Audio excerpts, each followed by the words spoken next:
it up.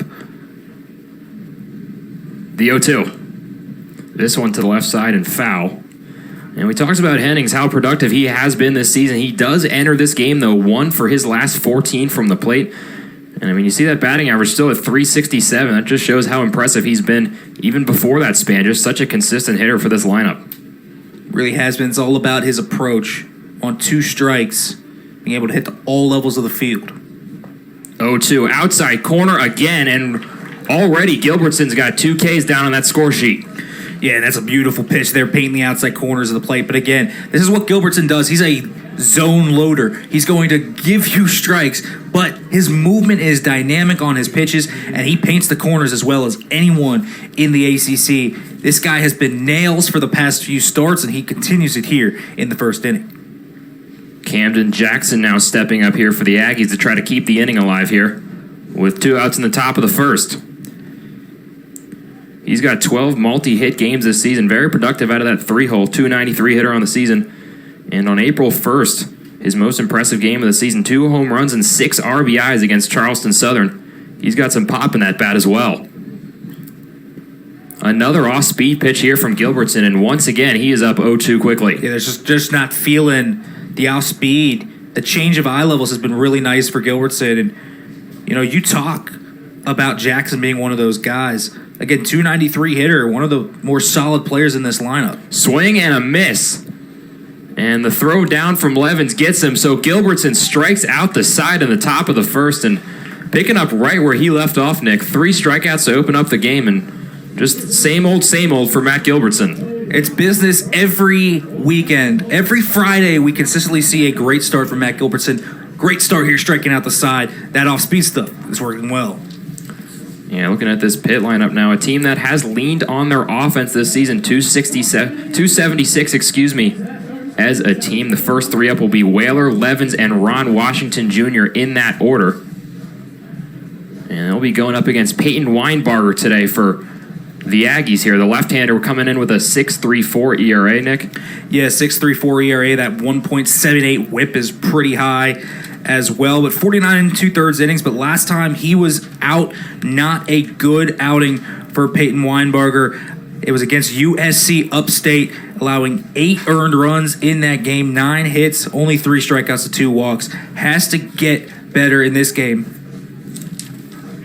Yeah, we've talked about it. It's just been a really strong performance from Pitt for the offensive side of things, and big part of that Tatum Levin, just this team has been so good all season long. Power numbers up from last year, just so much improvement from 2021 to 2022, Nick. Yeah, that's all you need to see. Everything up. Not only are they hitting for more power, average is up by almost 20 points. That slugging's way up almost near 500, and you have 6.8 runs per game. Again, it's almost 2 runs more. The offensive improvement has been stark, and you have seen it all throughout the season. It really doesn't matter who Pitt ends up facing. They seem to get their runs. And even if you're a really good pitcher, you're going to have to worry about this Panthers lineup. It's one of the most high-powered lineups, not just in the ACC, but in the nation. Yeah, Nick, we've talked about it. I mean, this is a very different-looking team than last season. Those power numbers, I mean, they're one home run away from a program record, so it's a very differently built team, but it has been working so far for the Panthers. They've worked their way, started 1-5 in the ACC, and they've worked their way back to really being right in the thick of things at 10-10. Yeah, they've done a nice job. Again, they started out 1-5 in the conference and have fought all the way back to 10-10. And again, it's not like they faced some easy teams either. Virginia, Louisville, Miami, Virginia Tech, these are all really good teams in that stretch. Whaler to lead things off here for the Panthers, the transfer from Youngstown State. Coming off a bit of a rough series, only 1 of 13 down there in Coral Gables against Miami. But a guy that has been really productive for them this season. 36th start of the year for Whaler as he looks at that one low to get things started in Pitt's half of the first inning. And Weinbarger has struggled with his control a little bit this season. 54 strikeouts, but 31 walks to go along with it. High strikeout numbers and walk numbers both for the Aggies left-hander. And again, that whip up 178 kind of shows that. But a guy that's going to try and nibble at the zones, hit the outside corner of the plate. 2-0, he battles back for a strike here to bring it to 2-1 against Whaler. Kind of has a shorter delivery, you see, that quick, compact release. Not a huge change of speed guy, more of a change of eye level guy. You're going to see nice off-speed pitch right there. But you're going to be able to see him paint the fastball on the outside, but that fastball and his changeup kind of overlay with each other. So it's a lot of change in your eyes where that changeup can fall right out under you. Weinbarger on 2-2 misses low here, and the count goes full to Whaler. Also has that curveball that just showed there. That's his strikeout pitch. I bet here on 3-2 you're going to see him come back with the fastball on the outside. Full count here. This one, chopper up the middle. Hennings over there at short. Makes the play, and the throw on to first is in time to get Whaler. So first out is recorded for Weinbarger and the Aggies. Yeah, just see Jeff Whaler get over top that rollover, that changeup. Just couldn't quite barrel it up. Hit him at the knees. A nice pitch there by Weinbarger. Location-wise, tires Jeff Whaler. Here's Tatum Levins, and one of those issues coming in from the offseason we talked about for a bit was that hole at catcher, and Tatum Levins has filled it and then some. He's been, by all accounts, one of their best players this season, 8th in the ACC with 13 homers and 20th in RBIs. He is just the complete package at the catcher position. He said 13 homers, 39 RBIs, 319 the batting average, had 2 homers in that win on Sunday against Miami. He was the real catalyst. Remember, those first 2 at-bats hit a solo shot and then hit a 3-run bomb. He's been the real key here. 45 hits on the year. Tatum Levins has been phenomenal as ACC Player of the Week in March. Has 18 extra base hits on the season. Rips this one down the line and foul. Almost picked up a 19th there, Nick, as that one was hugging that right field foul line. And I mean, like you talked about, the first 2 games of that Miami series, not necessarily his best, but he came back in that game 3. 2 home runs and 4 RBIs helped propel Pitt to take that last game down there in Coral Gables.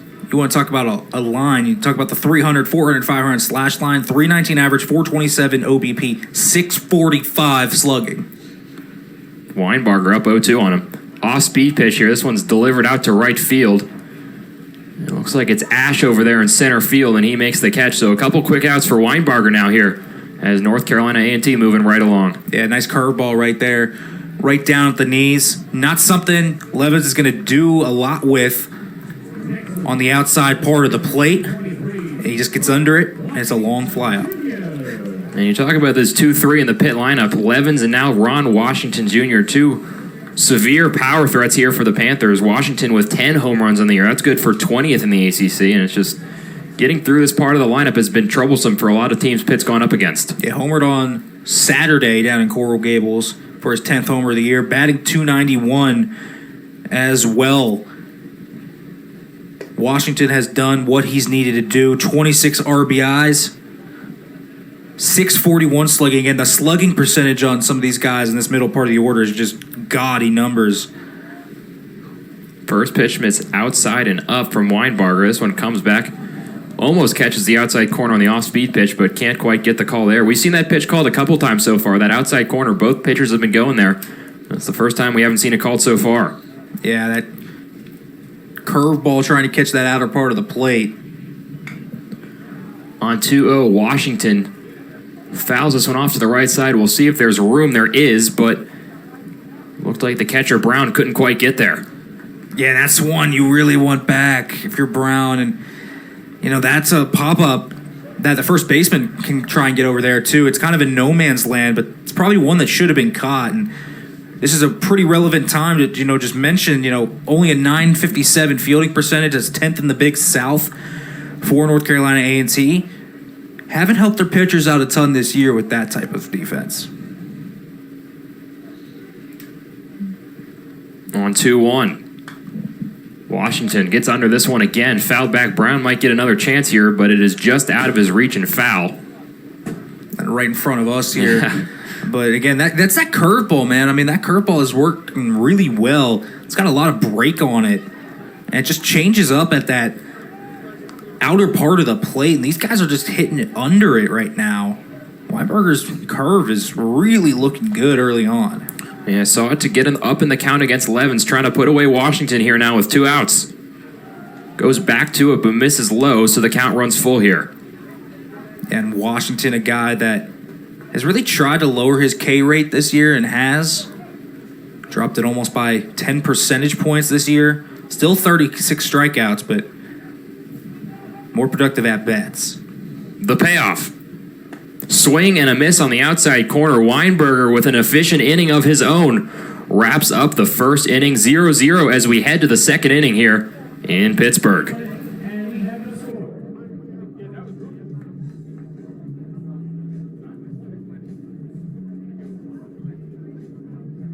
Stop by the Pit Store shop located behind home plate to pick up all your new Pit baseball gear for the new season.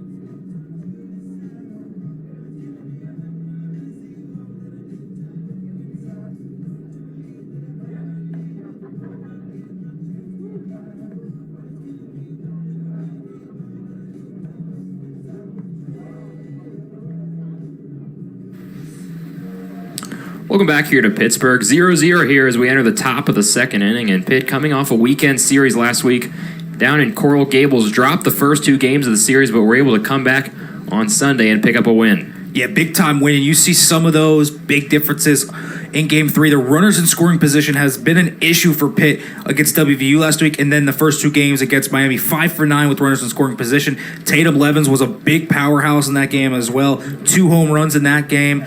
But the starters have been phenomenal the entire way, regardless. A great game for Gilbertson, and then Corcoran coming back on Sunday for that win. Big win on Sunday for them. Chet Sykes to lead things off for the Aggies here in their top end of the second inning. He was 0 for 3 on Wednesday against Charlotte. Yeah, and Sykes going to be a guy that they do rely upon. Had 2 doubles against USC Upstate last weekend, batting .254 on the season. Again, one of those guys in the middle of this order that can really drive it, has that gap power. 6 doubles on the year. 1-1 now to Sykes. Had a 6-game RBI streak during the first 2 weeks of April. This one fouled back to the screen, and Gilbertson once again up in the count 1-2. It just seems like Gilbertson easily gets up in the count like it's nothing. And again, it's how efficient he is at this too. Now he's got whatever he wants to do. He can go off speed or break the fastball on the outside. The 1-2. This one jams him inside. Gilbertson slid, couldn't make the play. This one out to short. Franks, nice play there to get it over to first in time for the out. Brock Franks coming back for his first game in quite some time here for the Panthers. Makes a nice play pretty quickly there. Yeah, Franks, when he was out, what they missed was all of that fielding value that he brings. That was an impressive play right there. Gilbertson can't make the pitcher web jam, so Franks does make the web jam instead, comes up, charges hard, makes a really nice play there. Not all shortstops can make that play, but Brock Franks, one of the best fielding shortstops in the ACC. Here's Mersman now for the Aggies as he swings and misses on that one to bring it to 0-1. Mersman been one of those guys that has gotten more tread in the lineup recently. Had a really nice series last weekend. When you talk about this, homered last weekend, 2 RBIs, scored 3 runs. A guy that is really starting to get into his own. That average has climbed up over 100 points over the past 2 weeks, so he's on a hot streak. 1-1 misses low and outside. As the count now goes to 2-1. Again, you look at an 869 OPS, climbing up from an OPS that was around 600, not bad at all. If you're Mersman, you're feeling good about yourself. This one out to left field. It's going to be Washington, and he will make the running catch there in left. Got some good contact there from Mersman, but just found the wrong spot of the field, and that's a quick second out here in the top of the second for Gilbertson. Yeah, get a guy that's just seeing the ball well, but a nice pitch there by Gilbertson, put it on the outside part of the plate. Mersman does a nice job of going with it, but Washington playing a little bit more towards down that line there, knowing Mersman can hit to that side of the field and that they're pitching to the outside part of the plate. Nice job there by Washington to get over there at range. Here's Canyon Brown, the freshman, enters today on a 4-game hitting streak. This one deposited into center field. Jordan Anderson parked under that one, and he makes the easy catch there for the third out of the inning. So Gilbertson, 2 clean frames to get things started for Pitt. And kind of beating a dead horse here. He is efficient once again. Went to the 3 strikeouts to get the first 3 outs of the game, but 3 contact plays, goes in play, trusts his fielders, and gets the second 3 outs there. And not even 25 pitches yet through 2 innings. I mean, that is satisfactory work from him. Didn't get a strikeout that inning, but he didn't need to.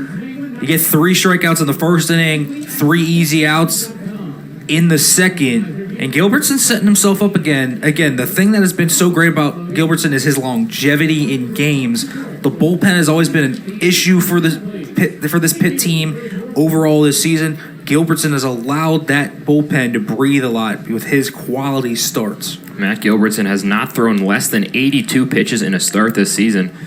And he's in good shape to do it again here. He's been a big part of the season for Pitt so far. Just so impressive coming in that starting rotation. This team as a whole, as we said, slow start to the year, but they've rebounded and really gotten their feet grounded in this ACC season. Yeah, and that starting pitching, part of that reason why they have won 4 of their last 5 ACC series. But the offense too, 7.1 point runs per game. You have 8-4 at home. You're really feeling good about your home record right now. And the home runs are obviously the big thing. 61 home runs. It's a stark difference from any other year we have really seen from this team in a long, long time. At any part of the order, they have a threat to go deep, and that's what makes this team so dangerous. 1 wrong pitch, and Pitt can equalize any deficit. It'll be Hewlett, Jack Anderson, and Tommy Tavares to lead things off for the Panthers here in the second inning. And Bryce Hewlett, the leadoff hitter here, has been a very interesting player to watch this season. Average was once up above 400 about a month ago, but he has since come down to 305, had 3 hits in that first game against Miami, was held hitless in games 2 and 3. He's been up and down all season long. Yeah, again, that batting average has really fallen in recent weeks. It was up over 400 about 2 weeks ago, now down to 305. The OBP still looking really good, though, 440. Again, still has that 300, 400, 500 slash line you look to. And a guy that has been productive, 22 RBIs, 6 home runs, 7 doubles, had a 3-hit game in Coral Gables on Friday last week in Miami. And he's down 0-2 quickly. Fouled that second pitch off there from Weinbarger. And we haven't talked about him a ton, but he has been very efficient so far in this game. That was his 16th pitch of the day. And he just continues to deal quietly here. Yeah, well, that's the thing, right? Weinbarger hasn't needed to do anything but attack the zone. This one lifted out to left center field. Got some carry under it. And it's gone! Bryce Hewlett to lead things off in the bottom of the second inning. His 7th of the season breaks a scoreless tie for Pitt. They are now up 1-0 here against North Carolina A&T. Off the bat, I didn't think that one was gone, but it kept carrying. That wind out there is kind of slicing towards that gap. And that one had some serious power under it, as you see that between the legs dunk. And that one, my friends, is going to get a 9 out of 10 on the scale. Nice swift dunk there by Hewlett, but that one kind of just caught the outside part of the plate, and it caught too much of it. That curveball just hung a little bit outside, and Hewlett barreled it up and crushed it over that big fence there in left center. Yeah, like you said, you couldn't really tell off the bat where that was going to land. It looked like it was going to be in the field of play for a second, but both outfielders just kept ranging back, and it carried over that tall left field wall. And to break the shutout here for Weinbarger, who now goes up against Jack Anderson, who's back in the lineup for Pitt after being injured for part of the season as well. Yeah, missed most of the series last week against Miami, only had 1 at-bat. But he's back in here, and a really good sign of that. Guy that has been productive. 5 homers, 19 RBIs. This one catches the outside of the zone. We've seen that pitch called for both sides really so far. That outside pitch to both the righties and the lefties has Jack Anderson down 1-2. Getting Weinbarger doing a nice job of attacking the zone here. The walk issues we have seen from him have not manifested themselves yet. Trying to use his off-speed stuff to get some chases. So far, Anderson doing a nice job there. He evens the count up at 2 thanks to that patience on that last pitch there. This one misses low, and Anderson works it full. Nice discipline here from there, and as a coach, Mike Bell doing a nice job here as Pitt's head coach. An assistant for years down in Tallahassee under legendary coach Mike Martin has come up to Pittsburgh and brought his winning ways with him. This one fouled off here by Seaton. Alex Seaton, the leadoff hitter in this one, out of that 7th spot for the Aggies. The native of Clayton, North Carolina, coming into this one on a 3-game hitting streak. Alex Seaton, the William Peace University transfer, came up from the D2 level, had a home run against USC Upstate last weekend. It's one of those guys that you mentioned on that 3-game hitting streak, kind of feeling it out for himself, but seeing the ball a lot better than he was early in the year. Again, that batting average was only 224, but in the last 10 games, that batting average is much over 350, so certainly hitting a lot better than that average says right now. Count even at 1s. As Seaton looks at this one up and in, called a strike there. Really nice breaking pitch there from Matt Gilbertson. Puts him up 1-2. Gilbertson always doing a great job of getting ahead in the counts. That has been one of his best things. Swing and a miss here. That's his 4th of the day for Gilbertson. Struck out the 3 in the first inning and picks up 1 here to start the 3rd. Breaking pitches from Gilbertson are just so good today. I mean, that thing just dropped right out from under Seaton. He had no idea where that pitch was, and he just swings right over it. And again, Gilbertson has only thrown 26 pitches.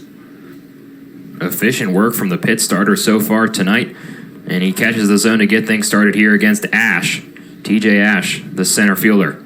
Yeah, Ash coming into this game batting only 200, 270 on base percentage. Needs to get things going a little bit better. Didn't have a bad series against USC Upstate, though. Had an RBI in that series. And 5 doubles. Again, one of those guys that has that double gap power that really drives the offense of NCA&T. Gilbertson quickly up 0-2 against Ash. Off speed again, gets his 5th K of the day. Gilbertson dealing early once again for Pitt. Yeah, 5 Ks through 8 batters. I mean, he really is dealing it. And you want to talk about efficient right there. I mean, 3 pitches and he's down. So that's easy stuff from Gilbertson. He's just cruising right now. He's feeling it. Really, this is Matt Gilbertson at his best. 2 down here in the top of the 3rd here for NCA&T. As Sabin Roan comes up now for his first look of the day. Yeah, another one of those guys that's gotten more looks in recent weeks. Only batting 200, but the OBP is at 429. It's a small sample size, only 15 at-bats on the season. Guy that had 2 RBIs this past weekend against USC Upstate. The redshirt freshman from Fredericksburg, Virginia, fouls this one off to the side. Yeah, and if you're Ben Hall, a guy that came off a pretty good series against USC Upstate with 3 hits in that series, swinging a hot bat here, would like to see him turn the order over and maybe get something started here for the Aggies. Gilbertson up 1-2 again, up in the count yet again against these Aggie hitters. This one outside corner, and he does not get the call. That pitch was close there on 1-2, but a good eye there from Roan keeps his at-bat alive. Fastball just missed on that outside part of the plate, but a nice pitch there from Gilbertson. I think that's a pitch you'll take on 1-2 every single time. Count even at 2s. Swing and a miss here. A nice pitch there from Gilbertson. Picks up his 6th strikeout of the afternoon. 6 strikeouts, only 3 innings pitched. Not only is he getting the swing and miss, he's also limiting the hard contact. Didn't get a strikeout in that 2nd inning, but even then, just ground balls and soft contact are keeping Gilbertson right where he left off against Miami. It's all about that off-speed stuff, man. The command of his off-speed. And again, it's all about essentially overlaying it for the hitter. You want your fastball to look the same as your change. You want your breaking balls to break differently than your other breaking balls. The change looks different from his curve. Everything looks different with Gilbertson, but it looks the same coming right up to the hitter. And when you're trying to make that split-second decision, do I swing or not, it matters a lot. And I mean, he's doing it against Miami, Virginia, Louisville, Clemson, we're seeing him go 8 innings without giving up a run against those teams, and then you face a Big South team in NCAA, and he is just absolutely dominating right now, and NCAA just doesn't know what to do. They have no idea how to read his off-speed stuff from his fastball. Three innings, 6 strikeouts, and a whole lot of zeros up there for Matt Gilbertson. On the Pitt side of things, they'll step up again here. Some power in the lineup. Once again, we talked about that heart of the order, delivering some of that pop that Pitt has seen this year. Ron Washington, a big part of that, and as you can see, Pitt's totals on the season way up there once again. Yeah, and coming in, Bryce Hewlett as well, hitting that home run last inning at that 4 spot. 61 home runs, now up to 62, a program record at that 62 home runs with Bryce Hewlett hitting that home run last inning. Look at the past stats, though. I mean, 38 games, they have 62 home runs throughout the 39 games. But look at the differences in the games played to the home runs hit over the past 2 seasons. It is so stark. It is so different. Pitt is hitting it absolutely off the cover right now. It has been really, really impressive to watch this power team. Yeah, we talked about Peyton Weinbarger a little bit earlier. Ran into some trouble there in that second inning, but I think it could have been a lot worse, Nick. I mean, you get the bases loaded and nobody out after a run is already up on the board, and he only gives up 2 more after that. Some pretty solid work there from him. Has his team still in this one. Yeah, Weinberger, again, loading the bases with the walks. But then you come back and you only give up 2 runs. You will take that every day of the week. And now getting out to this 0-2 count against Washington, put himself in a nice position here to use that curveball and really come back and try to get the strikeout. Washington, a really solid all-around player for Pitt. He has struggled with strikeouts this year. 37 on the year for him, and he's down 0-2 quick against Weinbarger. This one misses low and away from him to run the count to 1-2. Nice job there by Washington. Again, that K rate for him, it's down. He's got better on the plate discipline part. We all know what Ron Washington Jr. likes to do. Hit home runs. If he catches the right one here, even in a 2-strike count, he's going to look for it. Outside part of the plate. Looked like Brown tried to bring that one back a little bit, but he does not get the call, and the count runs to 2s. Fastball outside. Not a bad pitch there by Weinberger. I think he's going to come back here with that curveball down and in. 2-2. Fastball comes up and in a little bit there and jams Washington as he fouls that one off. I think they're trying to set up that off-speed pitch. Change the eye levels. Now don't be surprised if that curve or that change comes down and in. Trying to get Washington a little off kilter. 2-2. Swing and a miss, and just like you said, that off-speed pitch comes into Washington, and he gets the swing and miss there, and that's the first out of the inning. Yeah, again, that curveball is just working really well right now for Weinberger. He just has that command on that pitch. When you're changing eye levels like he just did there on the inside of the part of the plate, it's really tough to catch up to it. A really nice job there by Weinberger. Like you said, using that high fastball to set up the off-speed pitch. Gets a big strikeout there. Hewlett up again, had a first home run in his first time up. This will not be a home run. As it goes to Hennings at short for the second out. Fastball up and in, jams him. Easy 1 pitch out there for Weinberger. And again, that pitch count for Weinberger, I mean, it's getting up there at this point. We're talking 53 pitches through 3 innings. So he needed an efficient inning. And so far, looking like he's going to get that. And they need him to go 5-6 innings here.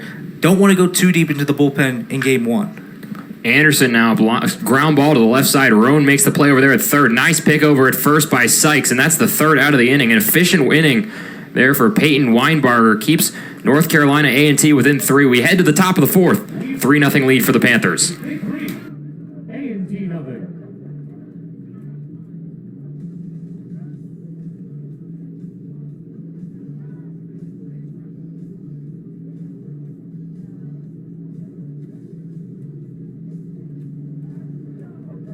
Panthers are right back here tomorrow to continue the weekend set against the North Carolina A&T Aggies. Into the work early tomorrow will honor our group of 7 incredible seniors prior to the game. That pit schedule update was brought to you by Howard Hanna.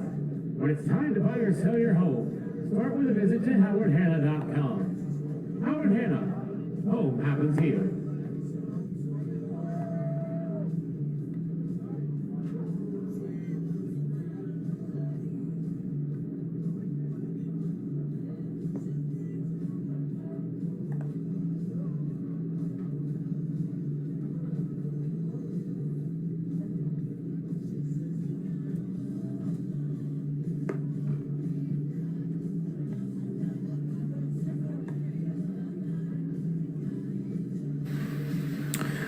Back here in Pittsburgh, where the Panthers have a 3-0 lead here over the North Carolina A&T Aggies, and a big reason why. Matt Gilbertson on the mound for the Panthers. 6 strikeouts through 3 innings for him. He has once again been very impressive for Pitt. Yeah, look at that line. 3 innings, 0 hits, 0 walks, 6 Ks, and one that's not on there. Only 34 pitches through the first round in the lineup for Matt Gilbertson. He has been utterly dominant today thus far for the Panthers. That's why there's a big goose egg up there for the Aggies. North Carolina A&T unable to crack the code of Gilbertson the first time around the order. They look to have some better luck the second time around. The leadoff hitter, Cameron Brantley, steps back in here. And just like all the other 9 batters in the lineup, he's 0 for 1 so far. One of those strikeout victims in the first inning. This one grounded to the right side on the first pitch of the at-bat. Hewlett walks this one to the bag, and a quick first out here for Gilbertson. Easy changeup outside part of the plate, and he just chops it. It's just, there's precise command, and then there's command. This is absolute surgical precision. Everywhere Levin sets up is exactly where the pitch goes. I mean, that was a beautiful pitch, and Brantley just rolls over it. It's just so tough to barrel up a nice changeup on the outside part of the plate. And Gilbertson does a great job there of locating that. Here's Anthony Hennings once again, and if you want to build some momentum for the Aggies, this is going to be a guy you want to lean on. 55 hits on the year for him. Not a power guy necessarily, but so consistent from the plate. Great contact hitter. As this one comes in for a strike to start things off to him. Yeah, such a consistent hitter. And again, it's even more impressive. 55 hits on the year. Most in the Big South. And Levins looked like he took that one off the bat of Hennings. Oh, man, yeah, he got hit by that ball, and he's down. Looked like Hennings got on top of that one. The foul tip coming back to Levins there. He is still down. Hopefully he's okay. That's a big piece of the puzzle for Pitt. Yeah, you always know when you get hit there as he's now up and walking, that's good news for Pitt to see Levins walking around. Those foul tips can, wherever it hits you, it doesn't really matter if it hits you in the mask, if it hits you on the knee, wherever. Gonna be a little sore. Looks like Levins is okay, though. Levins looks like he's going to stay in the game, and to go along with how productive he has been in both aspects, offense and defense, he is just so reliable. Started all 38 games for the Panthers. Extremely rare sight to see for anybody, nevertheless a catcher. Zach Gibney, Nick Faribaugh here with you from Charles L. Cosfield. A beautiful Friday night once again for baseball here in Pittsburgh. Last day of finals week here at Pitt, so class is wrapping up and some faces coming out to the ballpark here for a Friday night matchup. Don't blame a nice de-stressing activity. Come see Pitt baseball. Beautiful Charles L. Cost Field. Pick things up at 0-2 here. This one misses high here to Hennings. That's a really nice pitch there by Gilbertson. At the very least, change his eye level, comes up with the fastball. Don't be surprised if we see the change up low. Low and in there. This one's swing and a miss there from Hennings. And Gilbertson, making one of the best hitters in the Big South Conference, go right back to the bench. So they didn't throw the changeup. They threw the fastball right down into the dirt pretty much, and it's just a change of that fastball. And Hennings just had no idea. And again, when your off-speed stuff is working like that, your fastball becomes more dangerous too. It's not like Gilbertson throws a heater, but he throws around 92, 93, and these guys just don't know how to change with the 10-plus mile-per-hour velocity difference. That's Gilbertson's 7th strikeout of the day. As Jackson steps up once again for the Aggies, looking to keep this inning alive. And really for NCAA, it's not just about figuring out Gilbertson. It's more about how can we even get decent contact on this guy. Really only 2 guys have gotten decent contact on him in Mersman and Brown. Jackson up here 2-0. This is a nice job here. Now to make it 3-0. Good job by Brown to not chase. Jackson coming into this one with a .298 batting average, good for 3rd on the team. As this one catches the outside of the zone, so Gilbertson stays alive. And Jackson, guy that has that ability to really hit the ball wherever he wants, including that home run power, batting .290. Same spot as the last one, and now the count's full. when you're up 3-0 and 3-1 as a hitter, you're thinking, oh, I'm going to get a good pitch. And then Gilbertson just paints the black with 2 straight fastballs that you really can't do anything with. Beautiful job here by Gilbertson to get back to a full count. Gilbertson right back in it on 3-2. This one grounded to the right side. Tavares is there, the throw to first. And just like we've been seeing all day, Matt Gilbertson battles back there from 3-0 in that count and gets the ground out, continuing his impressive afternoon. 4 innings for him, 7 strikeouts. Just not really much else to say about the Pitt starter. I mean, that was the same pitch that Jackson watched on 3-1, and you can't do anything with that pitch. I mean, low and away, right on the black, and it's a soft ground out to Tavares at second. Just great stuff right there from Matt Gilbertson, and through 4, he's looking great. And his counterpart, Peyton Weinbarger, you take that second inning out of the equation, and he has looked very good as well. That's the only inning that Pitt put up any runs. Still only 2 hits for the Panthers so far in this one, and he's doing everything he can to keep his team in the game. And you look at the bigger picture, like we were talking about in the opener, Pitt trying to keep themselves on the bubble here in the NCAA tournament. They're in a conference where just littered with talented squads that we'll be seeing later on in the postseason. Yeah, they faced a lot of these squads already. Miami, Virginia Tech. So many good teams in the ACC, though. It's such a deep conference, and that's what makes it even more impressive what Pitt's actually doing in such a tough conference. And they still have some opportunities against Georgia Tech, against Notre Dame. You see Notre Dame specifically way up there as that 4 national seed. You have an opportunity right there to get big wins over there in South Bend. So Pitt has opportunities here in the tournament in a really tough conference to go and make some noise. And the other part of the equation, Nick, you see these teams during the regular season, you get acquainted to that high level of talent you're going to see in the postseason going forward. And as we mentioned, Pitt right on that bubble there with Florida, Iowa, and Rutgers as well. So some talented teams there. And it's huge because, again, the last 4 in, so they can't afford to slip up this weekend, and they have games against Notre Dame, Georgia Tech, to really strengthen what they have on that resume.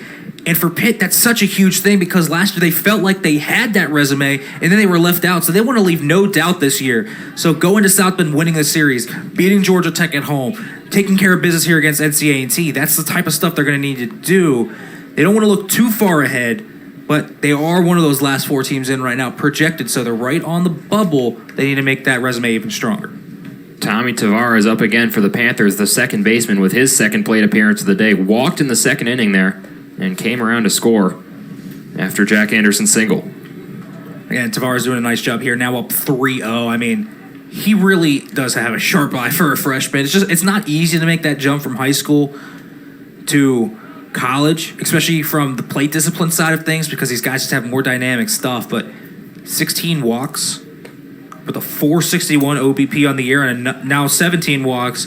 I mean, that just showcases the type of eye you see with Tommy Tavares. As you said, he draws the walk there. A little correction from before. That single was from Whaler rather than Anderson. But nevertheless, Tavares reaches first. And as we saw in that 3-run inning earlier on, the walks really holding North Carolina A&T and Weinbarger back. That's Pitt's 4th walk of the afternoon. Still only 2 hits for the Panthers, but they're producing their offense nonetheless. Yeah, they're doing a nice job of it, especially in this 5, 6, 7 spot. Remember, these are the 3 guys that walked last inning. Or rather in the second inning, all guys that are up there in walks. Funk right there with Tavares, 24 walks for Funk this year. Weinbarger gets things started to Funk with a ball in the outside corner there. Called for a strike, swing and a miss there for Funk, and quickly Weinbarger up 0-2. Yeah, brings that changeup on the outside, feeling good about it. Now you're up 0-2 against Funk. Again, Funk's not an easy strikeout, but with that curveball, which is what I expect maybe on the outside part of the plate here. This one low. Nice block there again from Brown. We've seen him pretty active behind the plate early in this one. And it looked like he saved Tavares from going into scoring position there. He's done a nice job getting in front of those balls. And haven't seen a pass ball, haven't seen a wild pitch. There have been more than enough of those curves and changes down low and in the dirt. And nothing has really been threatening in that area because Brown's done some nice work behind the plate. The 1-2. Swing and a miss low. The off-speed pitch gets Funk out in front of that one. And another strikeout here for Weinbarger. Now that's the changeup. So you see maybe the change working now a little bit. I think this is where Weinbarger becomes a much better pitcher. Not just when he has the curve going, but when he has both the curve and the change going, because they're different dynamics, and you can really change eye levels with both of those pitches. And so you really look at what Weinbarger does in those two pitches along with the fastball. If he gets them going, he could be a really good pitcher. Here's Brock Franks now. Throw down to first. Brown tried to get Tavares coming off the bag a little bit to no avail. He gets back easily. Yeah, not a bad idea. Tavares is cheating over a lot over there at first. Not necessarily a guy we've seen run a lot. Only one steal on the year. That could just be due to a lack of sample size. The 1-0 to Franks misses outside, and Brock Franks, as we talked about, that batting average at 194, but he is still a sneaky power threat. I mean, we did that West Virginia game here at Charles L. Cost Field about a month ago, and we saw him put a ball out into that road there in right field. 8 home runs on the year. He's got some power. Zach over to first. Power. Yeah, so Brock Franks has some serious pop in his bat. And, I mean, it's a crazy difference from last year. Only 1 home run in 2021, now all the way up to 8, and we're talking about a guy that can absolutely mash the ball. I mean, he can hit it across the street. Frank's working the count here at 2-0. This one is popped out to the right side. Sykes trying to get a read on that one over at first base. He will. And Peyton Weinbarger continues to work here into the bottom of the 4th inning. 2 outs there after walking the leadoff man. You just got to get, you have to get. How can you not be emotional about a good curveball, man? I mean, really, the curveball's just working so well for Peyton Weinbarger, and it has been so good. And you could see that Brock Franks was trying to mash that one. You could see he was trying to put it on the street, but got under it, and that's been the kind of the story of the game. That soft contact, the pop-outs have just been so plentiful for Weinbarger. After that pop-out, the teams have combined 2 for 25 at the plate as this one goes to their left side from Anderson. A really nice play there from Hennings, gets the out, and that'll make it 2 for 26 from the plate. Neither team able to really do much offensively, but that big second inning from Pitt has them out to a 3-0 lead here as we head to the 5th.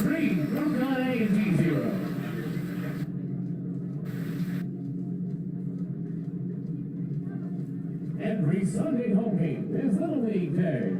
Kids in their Little League jerseys or hats will get $1 admission, as well as a special discount on select items at the concession stand. Visit PittsburghPanthers.com/tickets for more information.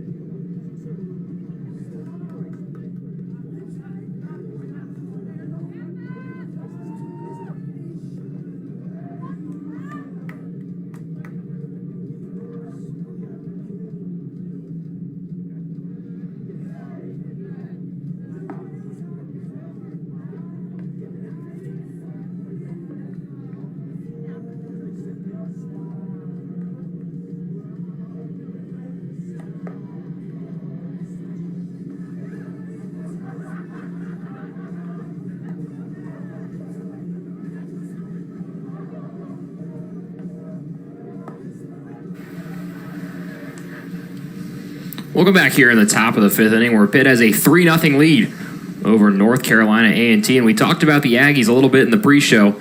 It's 3rd ACC team they're playing this season. They split with North Carolina and North Carolina State. And so coming into this one, still not a great record on paper, but they can be pesky at times, Nick. Yeah, they can be. And again, part of that is the fact that they do have power hitters like Court Maynard, who's not in the lineup today. They're going to be missing his pop in the lineup. Again, those 8 home runs, 27 RBIs, 32 runs.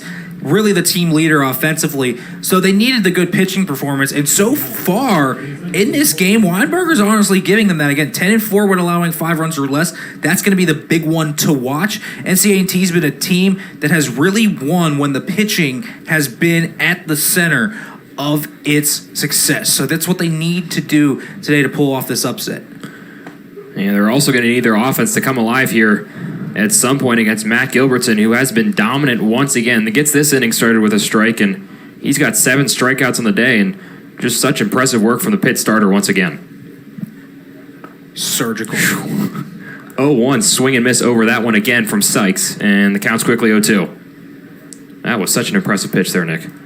Off-speed stuff is so impressive, too. And again, he just has such a dynamic changeup. The break on it is fantastic. 0-2 swing and a miss on the off-speed pitch again. Levens with the tag, and that's the 8th strikeout of the day for Gilbertson. 45 in white is dealing here today. And it's so efficient at it, too. I mean, really, this is how efficient he has been. That's 13 batters faced, still under 50 pitches. I mean, really, he is pitching at a pace that he just makes it look effortless right now. Top of the 5th inning here, 1 out. And Sykes steps up again, excuse me. And Nick, you mentioned Sykes earlier on, one of the very few players to get any hard contact against Gilbertson. He'll look to do the same here, but he's down 0-1 quick. Certainly, and another thing, now with Gilbertson facing his 14th batter, 12 of 14 batters, first pitch strikes. That's going to help you anytime you are pitching. If you can command early in the count, you're going to open up your repertoire, and that's really what's happened for Gilbertson today. Excuse me, this is Mersman up at the plate now for North Carolina A&T. He also had hard contact against Gilbertson earlier on, but he's down 0-2 quick. This one out to left field from Mersman. Washington on the run. This one is going to bounce and one-hop the wall.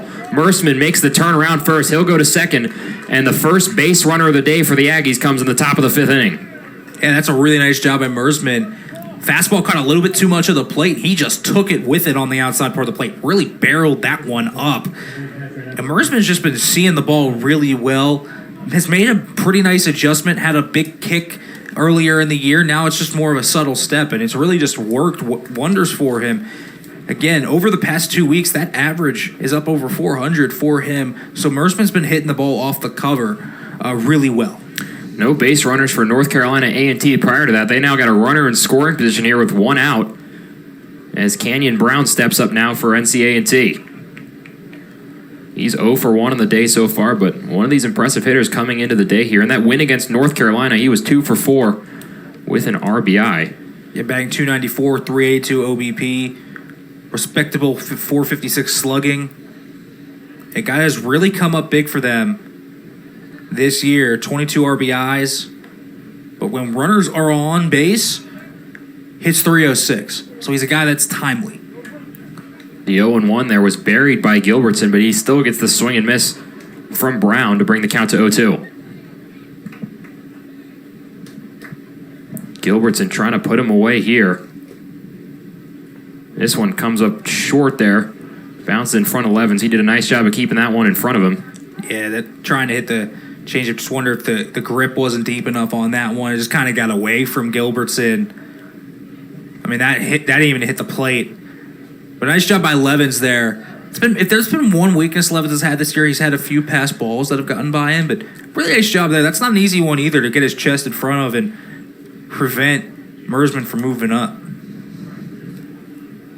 Mersman on second here for North Carolina A&T here in the top of the 5th. 1 out here, Canyon Brown at the plate. And here's 1-2. Swing, and this one's fouled off to the side again. Yeah, these 4, 5, 6 guys, Sykes, Mersman, and Brown have kind of been the guys that have seen Gilbertson a little differently than the rest of this lineup. And you can see that Brown's not necessarily as fooled as the rest of them are at, say, that off-speed of that fastball. It's a little late, little early every now and then, but still getting some contact on it. The 1-2 again. Swing and fouled off to the left side. Brown staying alive here. Yeah, off-speed in, and he fouls it off. Again, fighting in this. Whenever you are a hitter going against a guy like Gilbertson right now, and you have him on the ropes for the first time, you have to come up here and capitalize. So fighting off any pitch you can in this 1-2 count, protecting the plate, forcing Gilbertson to make the right pitch, and more importantly, running up the pitch count is going to be huge. For the 3rd time, the 1-2. Up and in. Good eye there from Brown. He is working the count now. And it's now even at 2. This is the longest at-bat of the day against Gilbertson thus far. And again, even if Brown says only gets a single, or even if he gets out, that pitch count's being worked up on Gilbertson. The efficiency of this at-bat, not as good as the rest. This will be pitch number 53 from the pit starter on 2-2. Off speed again, Gilbertson right back to him. Takes a look over at second, and the throw on to first is in time. So that runner holds there at second, and a big second out picked up by Gilbertson here. Yeah, that was a big time out there for Gilbertson. You have the guy on second, and again, you're kind of on the ropes for the first time in the game. The guy's giving you a battle. That was a 7-pitch at bat right there from Brown, and yet you still retire him. And so really good stuff there from Gilbertson. And now if you can retire Seaton in a few pitches, you feel much better about yourself. Yeah, Alex Seaton again, the second baseman, had a strikeout in the third inning. Comes up here, this one over the head of Levens. It gets over his glove, and that one will allow Merceman to move up to third here with 2 outs. That curveball just got away from him. It just sailed, and I don't, that one is way up. I mean, that was up over Seaton's head, and Levens is just going to have a tough time getting that one. That one's probably going to be scored as a wild pitch. Yeah, tough play nonetheless. You got the long shadows on the field now, too, as the sun's starting to go down here at Charles L. Coss Field. There's the count now 1-0. This one swung out to right field, trying to sneak it inside that left field or right field line, but it goes foul. The sneaky old fisted out on the inside part of the plate. Caught essentially that inside part of the bat and kind of just fisted it out. But you look, just the opportunities for NCA&T have just not been there. This is the first time they're having a runner in scoring position in the game. Need to capitalize on it. 1-1 swung on and missed low. And that'll bring it to 1-2. Gilbertson going low once again. We've seen that a few times from him now. Just drawing the swing and miss, even if it's low of the zone. Yeah, that's really where he wants to attack the zone, too. It's where he's at his best. Outside and away is usually where he likes to do it. But changing those eye levels, he'll come up a little bit. But if he can live in the low zone, he's living pretty. He goes low again there, but no swing there that time from Seaton as he watches that one go, and it'll bring the count to 2-2. Top of the fifth here in Pittsburgh, 3-0 lead for the Panthers. All 3 runs coming in the bottom of that second inning. The home run from Hewlett and the 2-run single from Whaler is really the only offense to speak of so far today. Both pitchers have been solid on both sides. And Gilbertson tries to get out of the top of the fifth here on 2-2. Swing and a miss. He goes low again, gets the strikeout. That's his 9th of the day. That'll tie his season high.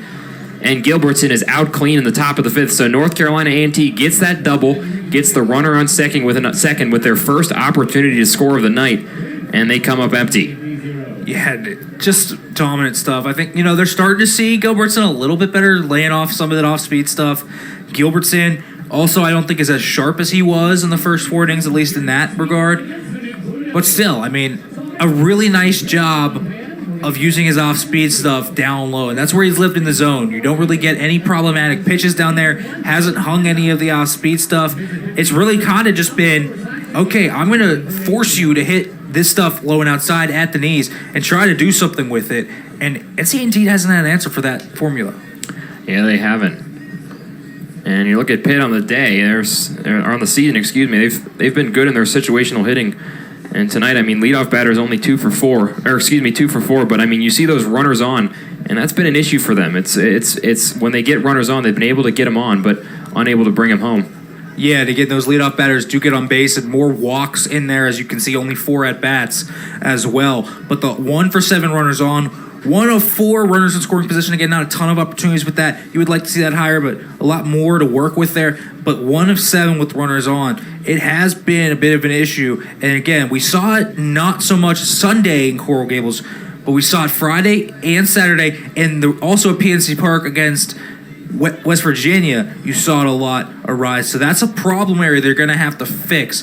Again, it's a really horse-powered lineup that can hit home runs whenever. But you got to be more productive in those situations. Yeah, and as you mentioned, on the year, they've been good in their situational hitting, but tonight just unable to really work that element back into their game. 1 for 7, as you saw, with the runners on base. 2 for 14 in the game total, but the pitching of Gilbertson has helped keep them afloat in this one, as Jeff Whaler will lead things off. He has that 2-run single on his docket today in that second inning, where Pitt scored 3, 1-0 to start things off to him. Certainly, Whaler's just one of those dudes that's super solid.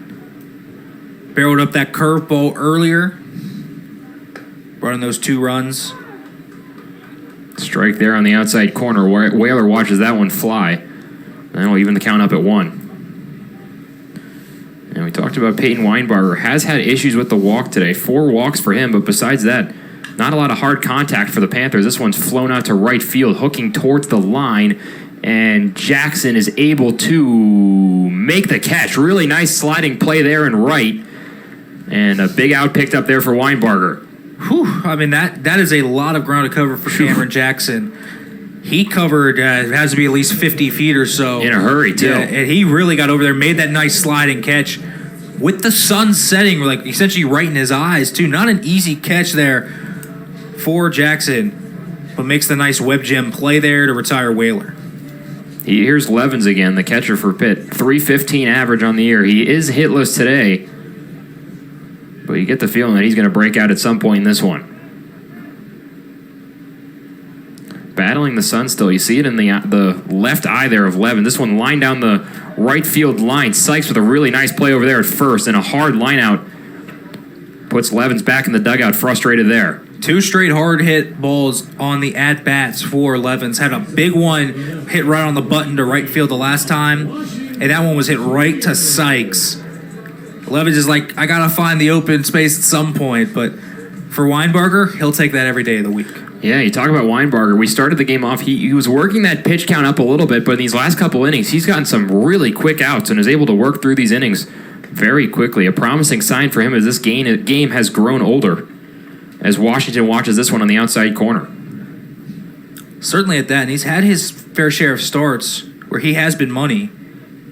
It's really hit or miss with him, but it seems like he has his good stuff today and just making Washington look silly with that curveball. Again, that curveball, man, it's got real break on it. And not just vertical break, it breaks horizontally too. It's tough to track that curveball. Weinbarger has a really money pitch in it. Weinbarger, not a great appearance in his last time out. 5 innings pitched, 8 earned runs against USC Upstate. And this one lined into center field by Washington. Ash trying to track it. He cannot. It bounces off his foot and will roll out to the warning track. Washington goes to second, and he will stay after that throw got in. But Ron Washington, an impressive piece of hitting there from him as he puts that one out into center field and gets Pitt a runner in scoring position here with 2 outs. Yeah, and Ash just mistracks that one now. Hit on an absolute rope. I mean, that was a frozen rope of a hit from Washington. But again, with that, you talk about the long shadows and the sun setting right towards center field. Hard to track it. Probably lost it in the sun, in the shadows as well, and just hit right in front of him. And that's going to be, that could be scored a double because that is such a tough kind of area to play in. But probably one Ash should have made. That will be a double for Washington, his 7th of the year. At least that's how it's scored for now. As Washington will stand on second here for Bryce Hewlett, the man who hit that shot out to left center field to open up the scoring in this one. That solo home run, the first run of 3 in that Pitt second inning, as he looks at the outside corner here for a called strike. And you really got to appreciate that home run by Hewlett a few innings ago. Really an impressive display of power that was. Again, we didn't expect that one to go out, but just hit it so deep on the outside part of the plate. This one misses low. And you talk about Hewlett's home run. I mean, he's a left-handed hitter. That one out to the left center field gap. That's a tough place to hit it out of, that high wall up over that 375 sign. Hewlett went the other way and was able to get enough power under that one to get it out. And we've seen flashes of brilliance from him so far this season. Like we talked about, up and down all year. That was certainly an up for the Pitt first baseman. This one low again from Weinbarger, and he is now down 2-1 to Hewlett. Yeah, and one thing that Hewlett has never lost, regardless of the cold streak or whatever you may say, has been his plate discipline. And that has always been one of his best traits. 29 walks on the year. That OBP is still a 440. 2-1 swing and a miss there. That one gets away from Brown. Washington will move to third there. That'll be a pass ball after it bounced off his glove. That was a nice pitch there from Weinbarger. And he'll bring it to 2-2. Yeah, unfortunate there for Weinberg because it's a really nice changeup on the outside corner. Just hits off the heel of the glove of Brown. It's going to be a pass ball. Another big pitch here for Weinbarger on 2-2 here with 2 outs. Runner on third here for the Panthers is Washington. In the bottom of the 5th, this one gets away from Brown again. Washington coming home. Weinbarger to the plate. He gets tripped up, and he holds on to the ball. What a play there from the pitcher to get the tag down and save a run from scoring to get out of the bottom of the 5th inning. What a play from him as we head to the 6th inning. He keeps that Pitt lead at just 3, and North Carolina A&T is hanging around here with the Panthers in Pittsburgh. 6 and 3, A&T 0.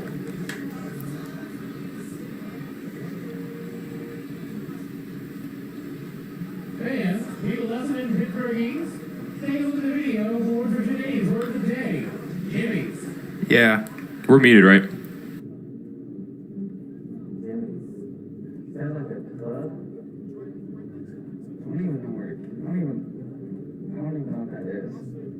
Jimmy's. Is that a hot dog? Or a food? Is it burger? No?